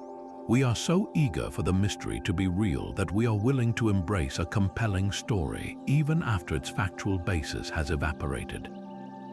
The hoax did not kill the legend. It simply added a new, ironic chapter to it, demonstrating that the quest for the Grail can lead us not only to ancient truths, but also to ingenious modern fables that reveal just as much about our own longing. Yet, beyond the treasure hunts and the historical conspiracies, the Grail holds a power that resonates on a much more personal and profound level. It speaks to a quest that every one of us undertakes, whether we are aware of it or not. The quest for wholeness, for meaning, for our true selves. This is where the legend transcends history and archaeology to become a timeless mirror for the human soul. And no one understood this better than the pioneering Swiss psychiatrist Carl Gustav Jung. Jung proposed a revolutionary way of looking at myths. He believed they were not just fanciful stories, but expressions of the collective unconscious, a deep layer of the human psyche shared by all people across time and culture. Within this unconscious exist universal patterns or blueprints that he called archetypes. And for Jung, the Holy Grail was one of the most powerful archetypal symbols of all, representing the ultimate goal of human psychological development, which he termed the self. So, what does this mean in practical terms? In Jungian psychology, the self is not the ego, the conscious I that you identify with in your daily life. The self is the total, integrated personality, the central archetype that harmonizes all the conflicting parts of our psyche, the conscious and the unconscious, the masculine and feminine aspects, the light and the dark. It is the person you are meant to become, your fullest, most authentic potential. The journey to achieve this integration is called individuation, and it is a difficult, often painful process of self-discovery. And this, Jung argued, is the true meaning of the Grail Quest. The knight's arduous journey through enchanted forests and his confrontation with mysterious figures is a perfect allegory for our own journey inward, through the labyrinth of our own unconscious minds, facing our hidden fears, desires, and unresolved conflicts. Let's see how this plays out with the key figures in the story. Take the Fisher King, the ruler of the Grail Castle who lies perpetually wounded, unable to heal or to die. From a Jungian perspective, the Fisher King is a stunning symbol of a wounded psyche. His injury, often located in the thigh, a symbol of vitality and generative power, represents a profound spiritual or psychological malaise. He is a person who is alive but not truly living, stuck in a state of depression, alienation, or inner conflict. He is unable to fulfill his role as king, just as a person with a wounded self is unable to live a purposeful, meaningful life. His kingdom, the wasteland, is the direct external reflection of this internal state. The barren fields, the dried-up rivers, the air of despair. This is what life feels like when we are disconnected from our inner center, from ourself. It is a life devoid of creativity, passion, and connection, where everything feels sterile and futile. The central drama of the myth, the knight's failure to ask the healing question, whom does the Grail serve? Or what ails you, is the crucial moment of psychological failure. The young knight, like an undeveloped ego, is so focused on the external rules of chivalry, on doing what he thinks is expected of him, that he fails to connect with genuine compassion. He sees the suffering but remains silent, trapped in his own self-consciousness. This is a powerful metaphor for how we often avoid the deep, uncomfortable questions about our own pain or the pain of others. We are afraid to ask what is wrong, because we fear the answer might demand a change we are not ready to make. the quest only succeeds and the land is only healed when the knight, be it Percival or Galahad, develops the emotional maturity and empathy to ask the question from a place of authentic concern. This represents the ego's alignment with the self, the moment when our conscious mind finally turns inward with compassion to address our own wounds. In this light, the Grail itself transforms. It is no longer a physical cup or stone to be possessed, but a symbol of the achieved self, the state of inner wholeness. The miraculous properties attributed to it, providing endless sustenance, healing, and enlightenment, are the qualities of a life lived in harmony with one's true nature. When an individual achieves a degree of individuation, they tap into a wellspring of inner resources, creativity, and resilience that can feel miraculous compared to the barrenness of the wasteland. Therefore, the ultimate goal of the quest is not to find an object and bring it back to the king, but to heal the king within ourselves.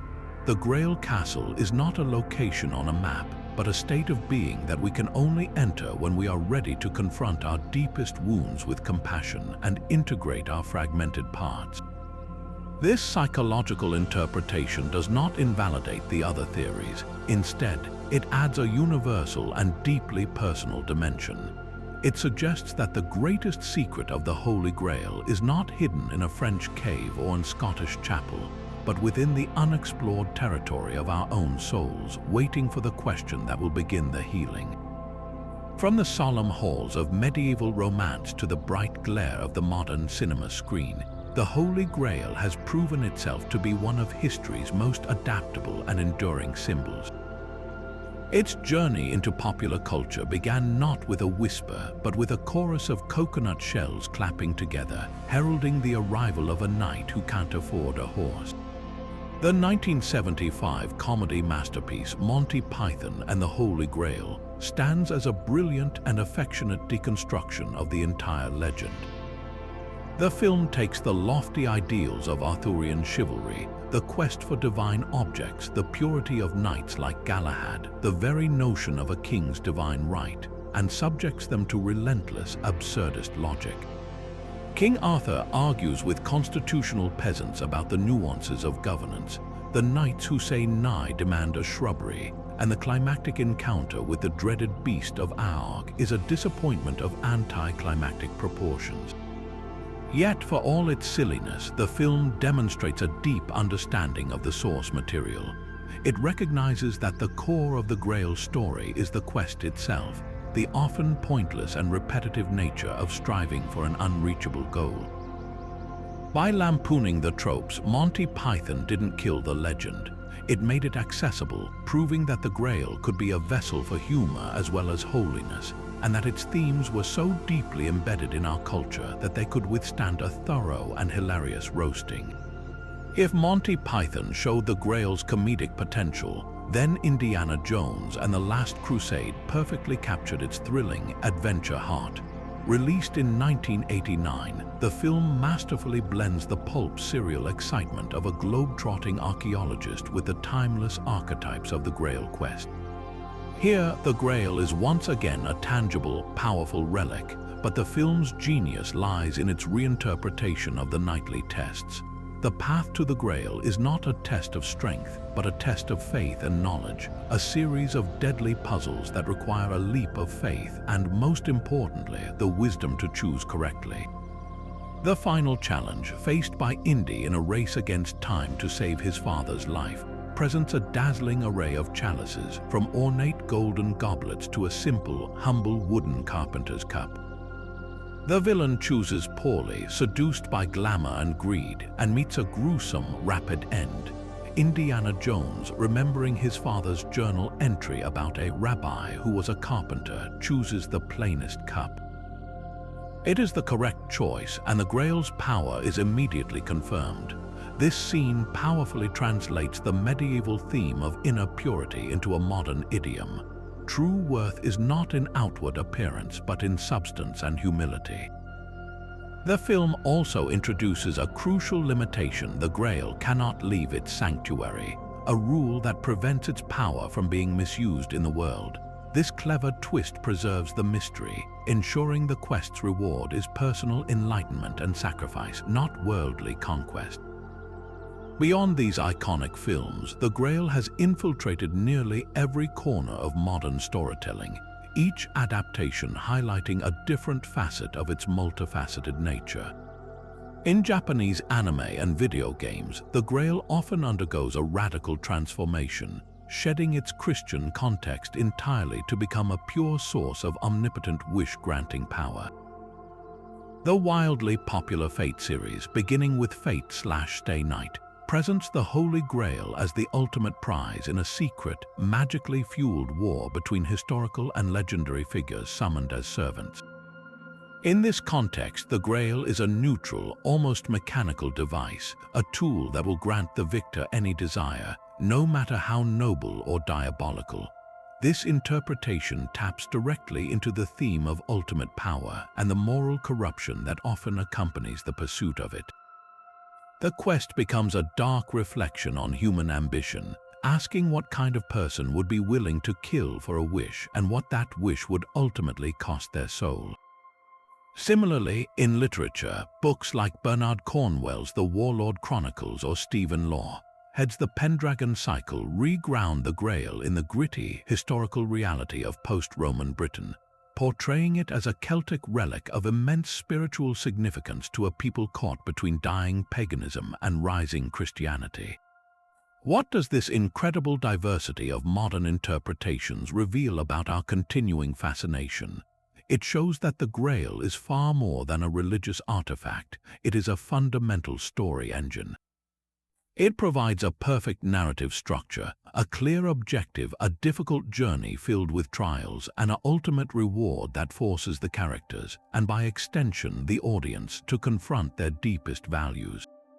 The themes it embodies are universally compelling. The quest for immortality, whether literal as in Indiana Jones or metaphorical as the legacy sought by the characters in the Fate series, speaks to our fundamental fear of death and our desire for meaning beyond our brief lives. The challenge of choosing wisely, so brilliantly depicted in the Chamber of the False Grails, resonates with our own daily struggles to make ethical decisions in a complex world. The Grail story is ultimately about the journey of self-discovery. The external quest for the cup is always a mirror for an internal quest for purpose, integrity, and understanding. This is why it continues to captivate us. Whether we encounter it in a history book, a comedy, a thrilling adventure, or an epic video game, the Holy Grail invites us to ask the same question that has echoed for 1,000 years. What are you truly searching for, and what are you willing to become to find it? Among the many real-world locations that have become entwined with the legend, two sites in particular stand out for the sheer density of mystery that clings to them: Rosslyn Chapel in the misty Scottish lowlands and the remote hilltop village of Rennes-le-Château in the sun-baked south of France. These places are more than just speculative stops on a treasure map. They have become pilgrimage sites for the curious, their very stones seemingly whispering of hidden histories and forgotten secrets. One is a masterpiece of stone carving that some believe is a library in code, while the other is the setting for a real-life rags to riches story so bizarre it has inspired decades of conspiracy theories. Together, they represent the fascinating modern impulse to find physical, tangible evidence for a mystery that has, for centuries, lived primarily in the realm of story. Nestled in a quiet glen just south of Edinburgh, Rosslyn Chapel appears almost like a mirage, its exterior a breathtaking symphony of Gothic arches and fantastical stonework. Built in the 15th century by William Sinclair, the Earl of Orkney and Caithness, the chapel was intended as a collegiate church, a place for prayer and learning. But it is the interior that has cemented its place in modern Grail lore. To step inside Rosslyn is to enter a world where every surface tells a story.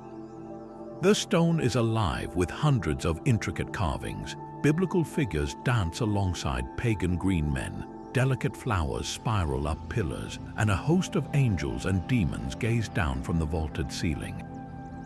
This astonishing mix of Christian and pre-Christian symbolism is precisely what fuels the speculation. For those who believe the Grail legends conceal a deeper, perhaps heretical truth, Rosslyn appears not as a random collection of decorative motifs, but as a deliberate and cunningly disguised message. The most famous feature is the breathtaking apprentice pillar. Local legend tells of a master mason who traveled to see the original pillar that was to serve as his model. While he was away, his young apprentice, inspired by a dream, designed and carved the magnificent, spirally fluted pillar that stands today. Upon his return, the master mason was so consumed by jealous rage at the pillar's beauty that he struck and killed the apprentice with his mallet. The story is a poignant tale of artistry and tragedy, but for Grail hunters, the pillar is much more. Some see its intricate, serpent-like design as a representation of the biblical brazen, serpent, or even the Kundalini energy of Eastern mysticism, suggesting it is a symbolic map to esoteric knowledge. The sheer number of carvings has led to theories that the chapel's layout corresponds to the Temple of Solomon in Jerusalem, reinforcing a connection to the Knights Templar, whom the Sinclair family are often linked to in speculative histories.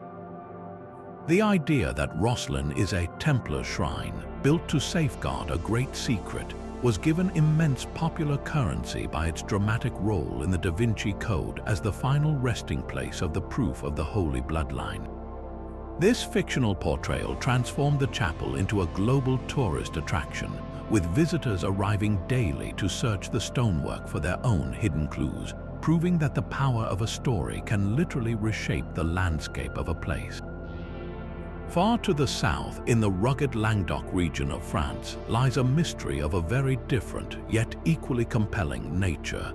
The story of Rennes-le-Château begins not in the Middle Ages, but in the late 19th century with a country priest named Bérenger Saunière. In 1885, Saunière was assigned to the impoverished parish of Rennes-le-Château, a tiny village perched on a hilltop with a dilapidated church dedicated to Saint Mary Magdalene. The priest was so poor that he had to borrow money to say his first Mass, but then something extraordinary happened. While renovating the ancient altar of his church, Saunière discovered something hidden within a hollow Visigothic pillar that supported the altar stone. The nature of his discovery has never been confirmed, but local lore suggests it was a series of wooden tubes containing parchments covered in cryptic writing. What followed was a transformation that defied all explanation. The penniless priest suddenly became immensely wealthy. He embarked on a massive and eccentric building spree, constructing a lavish villa he called the Villa Bethania, a library tower and elaborate gardens. He spent a fortune renovating the church itself, adorning it with strange and provocative decorations. Above the entrance, he placed a Latin inscription that reads, "This place is terrible," a phrase from the story of Jacob's ladder. Inside, a statue of a demon, known as the Devil of Asmodeus, greets visitors, and a bas-relief of the Stations of the Cross includes bizarre anachronisms, such as a man wearing a Scottish plaid. Saunière hosted lavish parties, bought rare wines, and was rumored to have had clandestine meetings with European aristocracy. When questioned by his bishop about the source of his funds, he defied the inquiry, leading to his suspension from priestly duties. He took the secret of his wealth to his grave in 1917. The mystery of Bérenger Saunière's fortune is the spark that ignited a 20th century treasure hunt. Theories about what he found are as varied as they are sensational. Some suggest he discovered a treasure hidden by the Cathars after the fall of Montségur. Others propose it was the lost treasure of the Knights Templar, or even the Merovingian royal treasure. But the theory that seized the imagination of authors like those of the Holy Blood and the Holy Grail was that Saunière's parchments did not point to gold but to a secret. They allegedly contained genealogies proving the survival of the Merovingian bloodline, the Sangreal, and perhaps even the location of the tomb of Mary Magdalene, who was said to be buried in the region. Saunier's wealth, in this view, was not from the treasure itself, but from blackmail. He was being paid by the church or by secret societies to keep the earth-shattering truth quiet. The strange iconography in his church is then interpreted as his own coded confession, left for those with eyes to see, while later investigations have suggested more mundane explanations for his wealth, such as the trafficking of masses. The allure of the mystery remains potent. Rennes-le Château, like Rosslyn Chapel, demonstrates how a compelling narrative built on a kernel of unexplained fact can create a legend powerful enough to draw seekers from around the world, all hoping to be the one to finally solve the puzzle. Returning to the hallowed ground of Glastonbury, we find a different kind of evidence for the Grail's presence, one that flows not from legend but directly from the earth itself.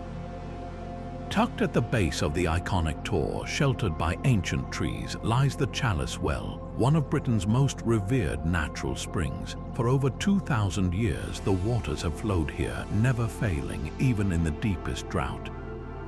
What makes this spring so remarkable, and what has bound it inextricably to the Grail myth, is the water itself. As it bubbles up from the deep red sandstone bedrock, the water is naturally infused with iron oxide, giving it a distinct rust-red hue. For countless generations of visitors, this crimson flow has been a powerful, tangible symbol. It looks like blood. In the context of Glastonbury's established legend, it requires no great leap of imagination to see this as a perpetual echo of the sacred blood said to have been brought here by Joseph of Arimathea, a divine essence seeping back into the world through the very soil. The atmosphere at the Chalice Well today is one of profound peace. It is not a grand cathedral or a ruined abbey, but a beautifully maintained garden, a sanctuary designed for quiet contemplation. The journey through the gardens is a gradual descent from the hustle of the world above into a realm of serene stillness. The sound of flowing water is a constant companion, guiding visitors down winding paths past lush vegetation and quiet seating areas. The heart of the site is the wellhead, covered by a heavy, ornate lid made of English oak and wrought iron. This cover, designed in the 1950s by the renowned architect and woodworker Frederick Bligh Bond, is itself a masterpiece of symbolic art.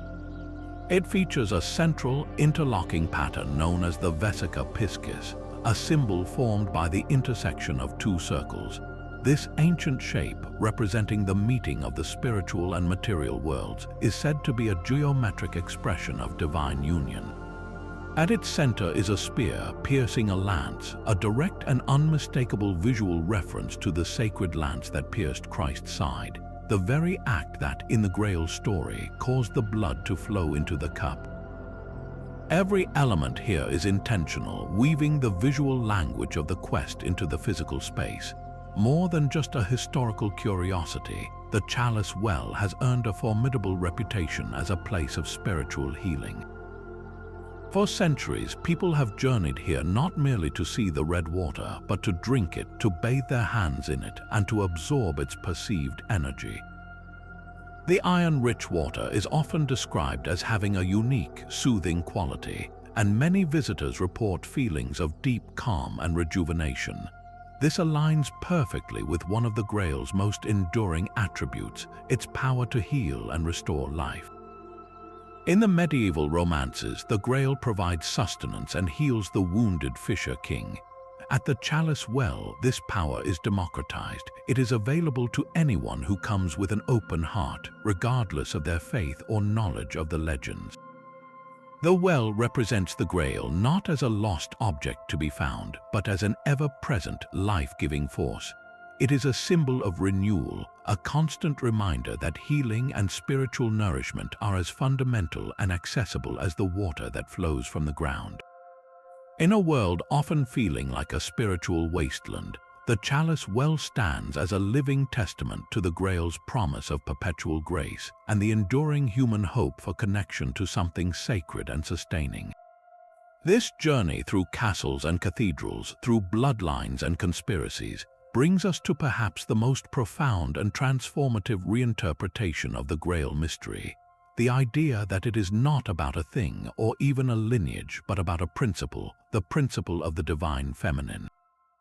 To understand this, we must look beyond the familiar image of the knightly quest and see the Grail for what it fundamentally resembles: a cup, a vessel, a receptacle. This shape is not arbitrary. Across countless ancient cultures, long before the rise of Christianity, the cup or the cauldron was a universal symbol of the feminine, representing the womb, the source of all life, and the regenerative power of the earth itself. It was the holy vessel from which all creation poured forth. The Grail, in its deepest archetypal roots, may be a powerful memory of this primordial goddess worship, a symbol that the medieval storytellers unconsciously tapped into but ultimately clothed in the language of their own faith. Consider the rich tapestry of pre-Christian European mythology. The Celtic lands, which so heavily influenced the Arthurian romances, were filled with magical cauldrons. There was the cauldron of the Dagda from Irish myth, which could provide endless food and never ran empty. There was the cauldron of Ceridwen, a Welsh goddess of inspiration and rebirth, which held a potion granting wisdom and poetic insight. These were not simple cooking pots. They were symbols of inexhaustible abundance, wisdom, and transformation, the very same qualities later ascribed to the Holy Grail. These cauldrons were deeply feminine symbols, belonging to powerful goddesses who govern the cycles of life, death, and rebirth. When the early Grail writers like Chratian de Troyes described their Grail, a wide platter that provided a single sustaining wafer, they were, perhaps without even realizing it, weaving this older, pagan understanding of a nourishing vessel into their Christian narrative. This connection becomes even more compelling when we examine the figure who has become central to the modern Grail narrative, Mary Magdalene. In the official Gospels, she is a devoted follower of Jesus, present at the crucifixion and the first witness to the resurrection, earning her the title Apostle to the Apostles. But for centuries, the Church predominantly portrayed her as a repentant prostitute, a composite figure created by Pope Gregory the Great in the 6th century, a depiction that was only officially corrected by the Vatican in the 1960s. This reduction of her role stands in stark contrast to other early Christian texts, such as the Gnostic Gospels discovered at Nag Hammadi in 1945. In texts like the Gospel of Philip, Mary Magdalene is described as Jesus' companion, the one he loved more than the other disciples and often kissed on the mouth, a possible allusion to a special spiritual intimacy or even a partnership. She is portrayed as a source of profound wisdom, a woman whose understanding made the other apostles jealous. In the context of the divine feminine, Mary Magdalene transforms from a supporting character into a potential embodiment of the Grail itself. If the Grail symbolizes the sacred vessel that carried the blood of Christ, then Mary Magdalene can be seen as the ultimate human vessel, the woman who may have carried his earthly lineage. But even without the bloodline theory, her symbolic power is immense. She represents the intuitive, wisdom-bearing aspect of the feminine that was gradually sidelined as the early church evolved into a rigid, hierarchical, and exclusively male priesthood. The suppression of her importance and the promotion of a celibate, male-dominated clergy can be viewed as part of a broader systematic effort to erase the divine feminine from Christian theology. The quest for the Grail, then, becomes a subconscious yearning to restore what was lost, the balance between the masculine and feminine principles, the logical and the intuitive, the power of structure and the power of compassion. This theoretical framework provides a powerful lens through which to re-examine the established Grail romances. The wasteland, the kingdom rendered barren by the wound of its king, can be interpreted as a world suffering from a severe imbalance. A world where the feminine principle of life, creativity, and nurturing has been suppressed. The Fisher King's injury, often to his thigh or groin, is a direct symbol of this impaired masculine vitality, unable to connect with or honor the feminine. The quest, therefore, is not just about healing the king, but about healing the relationship between the masculine and the feminine within the world and within the individual soul. The successful quester, whether Parzival or Galahad, is the one who integrates these qualities, who learns to combine masculine action with feminine compassion. His achievement redeems not just a man, but an entire principle of existence, allowing the waters of life to flow back into the wasteland. Modern interpretations, from books like the Da Vinci Code to the works of theologians and spiritual seekers, have passionately embraced this perspective. They seek to restore the divine feminine to its rightful place, arguing that the recovery of this balance is essential for addressing the deep spiritual and ecological crises of our time. The Grail is no longer a relic to be possessed by a chosen knight, but a symbol of a consciousness we must collectively reclaim. It calls for a reverence for the earth, for the body, for intuition, and for the wisdom often associated with the feminine. This is not about replacing a patriarchal system with a matriarchal one, but about achieving a sacred marriage, a hieros gomos, within our own understanding of the divine and within our societies. The true Grail castle, in this light, is a state of being where these dualities are harmonized, where the chalice and the blade are recognized as complementary, equally necessary forces in the great work of creation. So, after this incredible journey through knights and kings, ancient cups and secret bloodlines, we are left with the most profound question of all: why? Why has this particular story, among thousands of others, clung to the human imagination with such tenacious power for over 800 years? The answer lies not in the object itself, but in what it represents. The Holy Grail is the ultimate symbol, a blank canvas onto which we have projected our deepest and most enduring human yearnings. It is multifaceted, reflecting a different light depending on the angle from which we view it, and this very ambiguity is the source of its enduring strength. At its core, the Grail is a symbol of spiritual fulfillment. It represents the soul's longing for a direct, unmediated connection with the divine. In a world that can often feel spiritually arid, the Grail promises a source of pure, unending grace. It is the answer to a profound inner thirst, the promise that there is a wellspring of meaning and purpose that can heal our personal wounds and restore our sense of wonder. This is the lesson of the Fisher King and his wasteland kingdom. The barren land is a perfect metaphor for a life lived without spiritual connection, a life that may be functional but feels empty, devoid of passion and creativity. The quest for the Grail, then, is the universal journey out of that personal wasteland, the courageous decision to seek something more, to believe that healing and wholeness are possible. It speaks to anyone who has ever felt a nagging sense that there must be more to life than the daily grind, that there is a deeper truth waiting to be uncovered. Closely linked to this is the Grail's power as a symbol of the search for meaning itself. Human beings are meaning-making creatures. We need narratives that explain our place in the universe. The Grail Quest provides a perfect archetype for this. It is a story with a clear, noble goal, a path filled with trials, and an ultimate reward that justifies the struggle. In a modern world that can often feel fragmented, chaotic, and without clear purpose, the structure of the quest is incredibly appealing.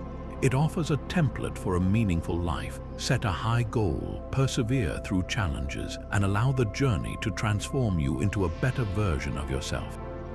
The true treasure is not the cup, but the person you become along the way. This is why the psychological interpretation of Carl Jung resonates so deeply. The Grail is the self, the integrated, whole person we are meant to be. The knights, the castles, the monsters, these are all external representations of the internal obstacles we must overcome. Our fears, our prejudices, our failures of compassion. The quest endures because it is fundamentally our quest. Then there is the desire for immortality, a theme that the Grail embodies in both literal and symbolic ways. As a relic, it promises eternal life, healing, and freedom from death. This taps into one of humanity's most ancient and powerful fears. but the immortality the Grail offers is more nuanced than simply living forever. It is about achieving a legacy that outlasts the body. For the knight, achieving the Grail secures his name in legend for all time. For the believer, connecting with the Grail is a form of spiritual immortality, a union with the eternal. And for the modern seeker, the Grail can represent the quest to create something, a work of art, a scientific discovery, a movement for change that will have a lasting impact on the world. It is the desire to contribute to something larger than oneself, to leave a mark that says, "I was here and my life mattered." Finally, the Grail myth endures because it speaks to a fundamental human need for a grand adventure. There is a part of us that rebels against the safe, the predictable, and the ordinary. We are wired for exploration, both of the external world and of the internal landscape of our own potential. The Grail is the ultimate MacGuffin, the perfect excuse for an adventure that forces growth. It calls to the part of us that wants to slay dragons, solve ancient riddles, and venture into the unknown. This is why the legend translates so effortlessly into every form of modern storytelling, from the comedic misadventures of Monty Python to the globe-trotting thrill of Indiana Jones. The setting and the style may change, but the core appeal remains: the thrill of the chase, the satisfaction of solving a puzzle, and the transformative power of leaving your comfort zone. Ultimately, the greatest secret of the Holy Grail may be that the object of the quest is not the point.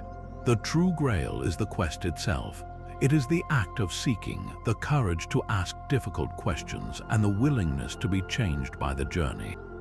The power of the symbol lies in its eternal elusiveness. It can never be finally and definitively possessed because it is not a thing to be owned, but a process to be lived.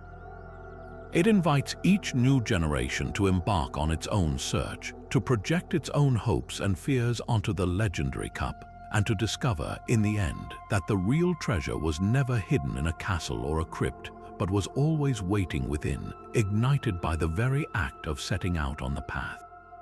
The Grail endures because it is a mirror, and when we gaze into its depths, we do not see a cup of gold or a stone from heaven. We see the reflection of our own unquenchable spirit, forever yearning, forever seeking, forever on the quest. Even after centuries of searching and countless theories, the enigma of the Holy Grail remains stubbornly unresolved, held together by a series of profound questions that refuse to yield easy answers. Perhaps the most fundamental of these mysteries is the origin of the story itself. Where did this powerful narrative truly begin? We can trace its literary birth to Création de Troyes in the 12th century, but that feels like identifying the source of a great river by looking at a waterfall miles downstream. Scholars have long debated whether Création was inventing a new tale or simply recording a much older oral tradition, one that may have been circulating for generations in the Celtic hinterlands of Britain and Brittany. Were the first whispers of a magical vessel actually pre-Christian myths about cauldrons of plenty and stones of power, later baptized and reshaped by medieval poets to fit a Christian framework? Or was there a specific, now lost manuscript or a forgotten storyteller that provided the initial spark? The frustrating truth is we may never know what specific cultural ingredients were simmering in the intellectual cauldron of the 12th century to produce such an enduring legend, leaving a permanent gap at the very beginning of our story. This leads directly to a second, equally tantalizing mystery. Is there a single historical kernel of truth buried beneath the layers of allegory and romance? Could the entire epic have been inspired by a real event, a real object, or a real person? Some historians have proposed that the wounded Fisher King might be a distant memory of a specific Celtic chieftain whose injury led to the decline of his tribe. Others suggest the Grail Quest allegorizes the search for spiritual enlightenment within heretical groups like the Cathars, whose destruction created a powerful story of lost wisdom. The theory connecting the Knights Templar to the Grail is particularly compelling because it ties the legend to a verifiable historical group that did unearth something on the Temple Mount, whether it was vast wealth, ancient documents, or simply a strategic position that funded their rise.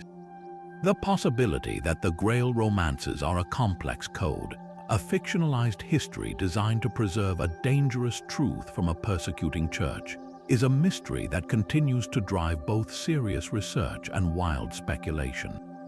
The central question persists: did the poets weave their tapestries from pure imagination, or were they threading a needle with a very real, very sharp point of historical fact? And if we dare to entertain the possibility that it was a real object, then we are immediately confronted with the most practical and thrilling mystery of all: where could it be hidden? The legends themselves point to Britain, specifically to Glastonbury, but the well-trodden paths around the Tor and the Abbey have yielded no definitive archaeological evidence. Could it have been secreted away somewhere even more remote, perhaps in a sealed chamber beneath one of the great cathedrals of Europe, hidden by an order like the Templars who had both the means and the motive to conceal a treasure of such magnitude?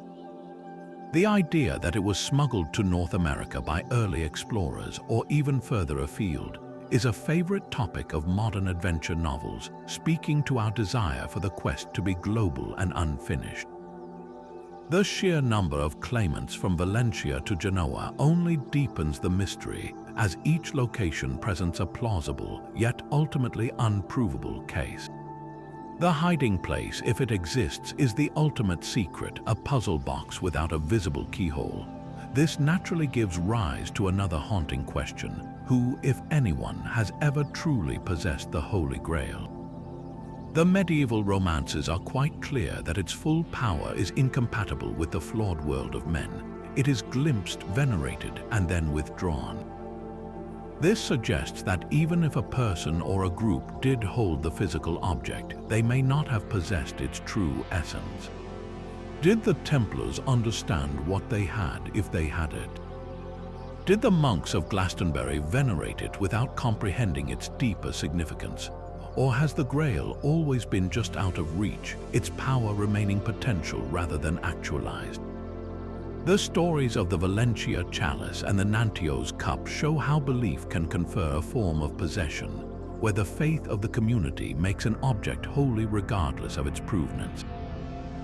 This raises a paradoxical possibility that the Grail's true power is only unlocked not by finding it, but by the unwavering belief that it can be found. The greatest mystery, then, may not be about geography or history, but about the human capacity for faith itself, and whether that faith has ever been strong enough to truly call the Grail into being.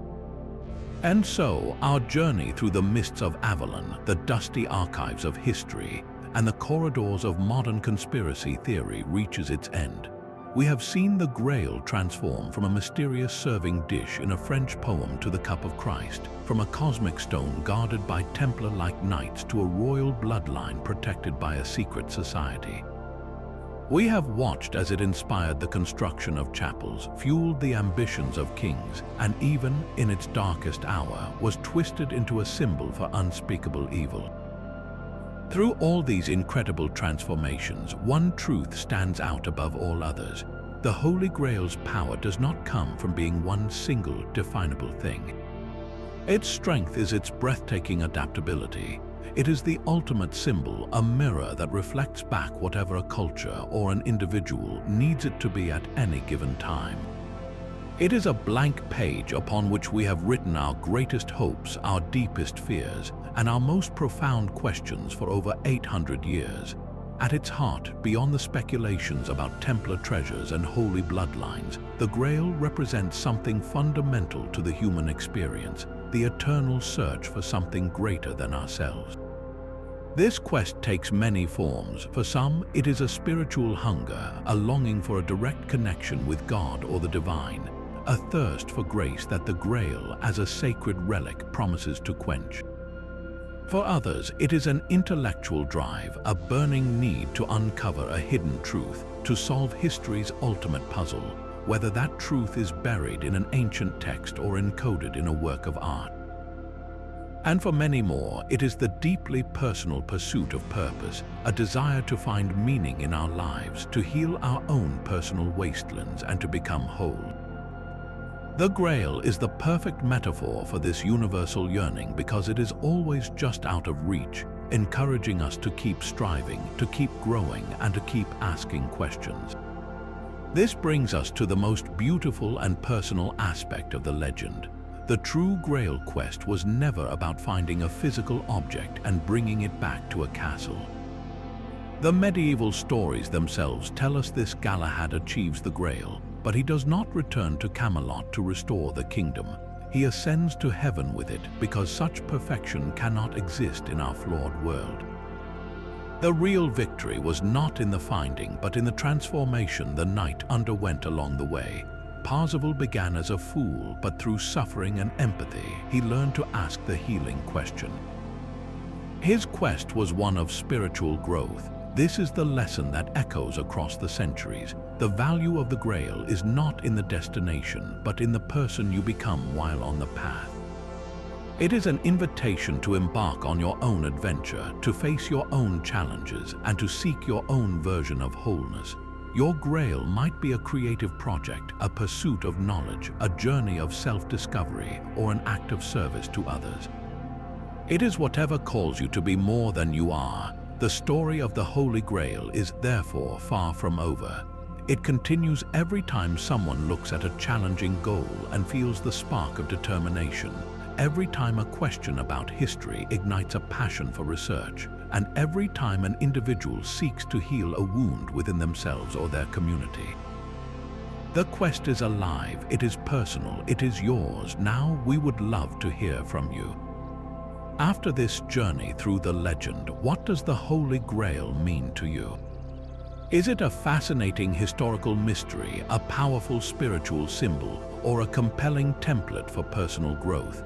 Which theory captures your imagination the most? The humble cup in Valencia, the tragic secret of the Cathars, the psychological interpretation of Carl Jung, or the modern allure of a hidden bloodline?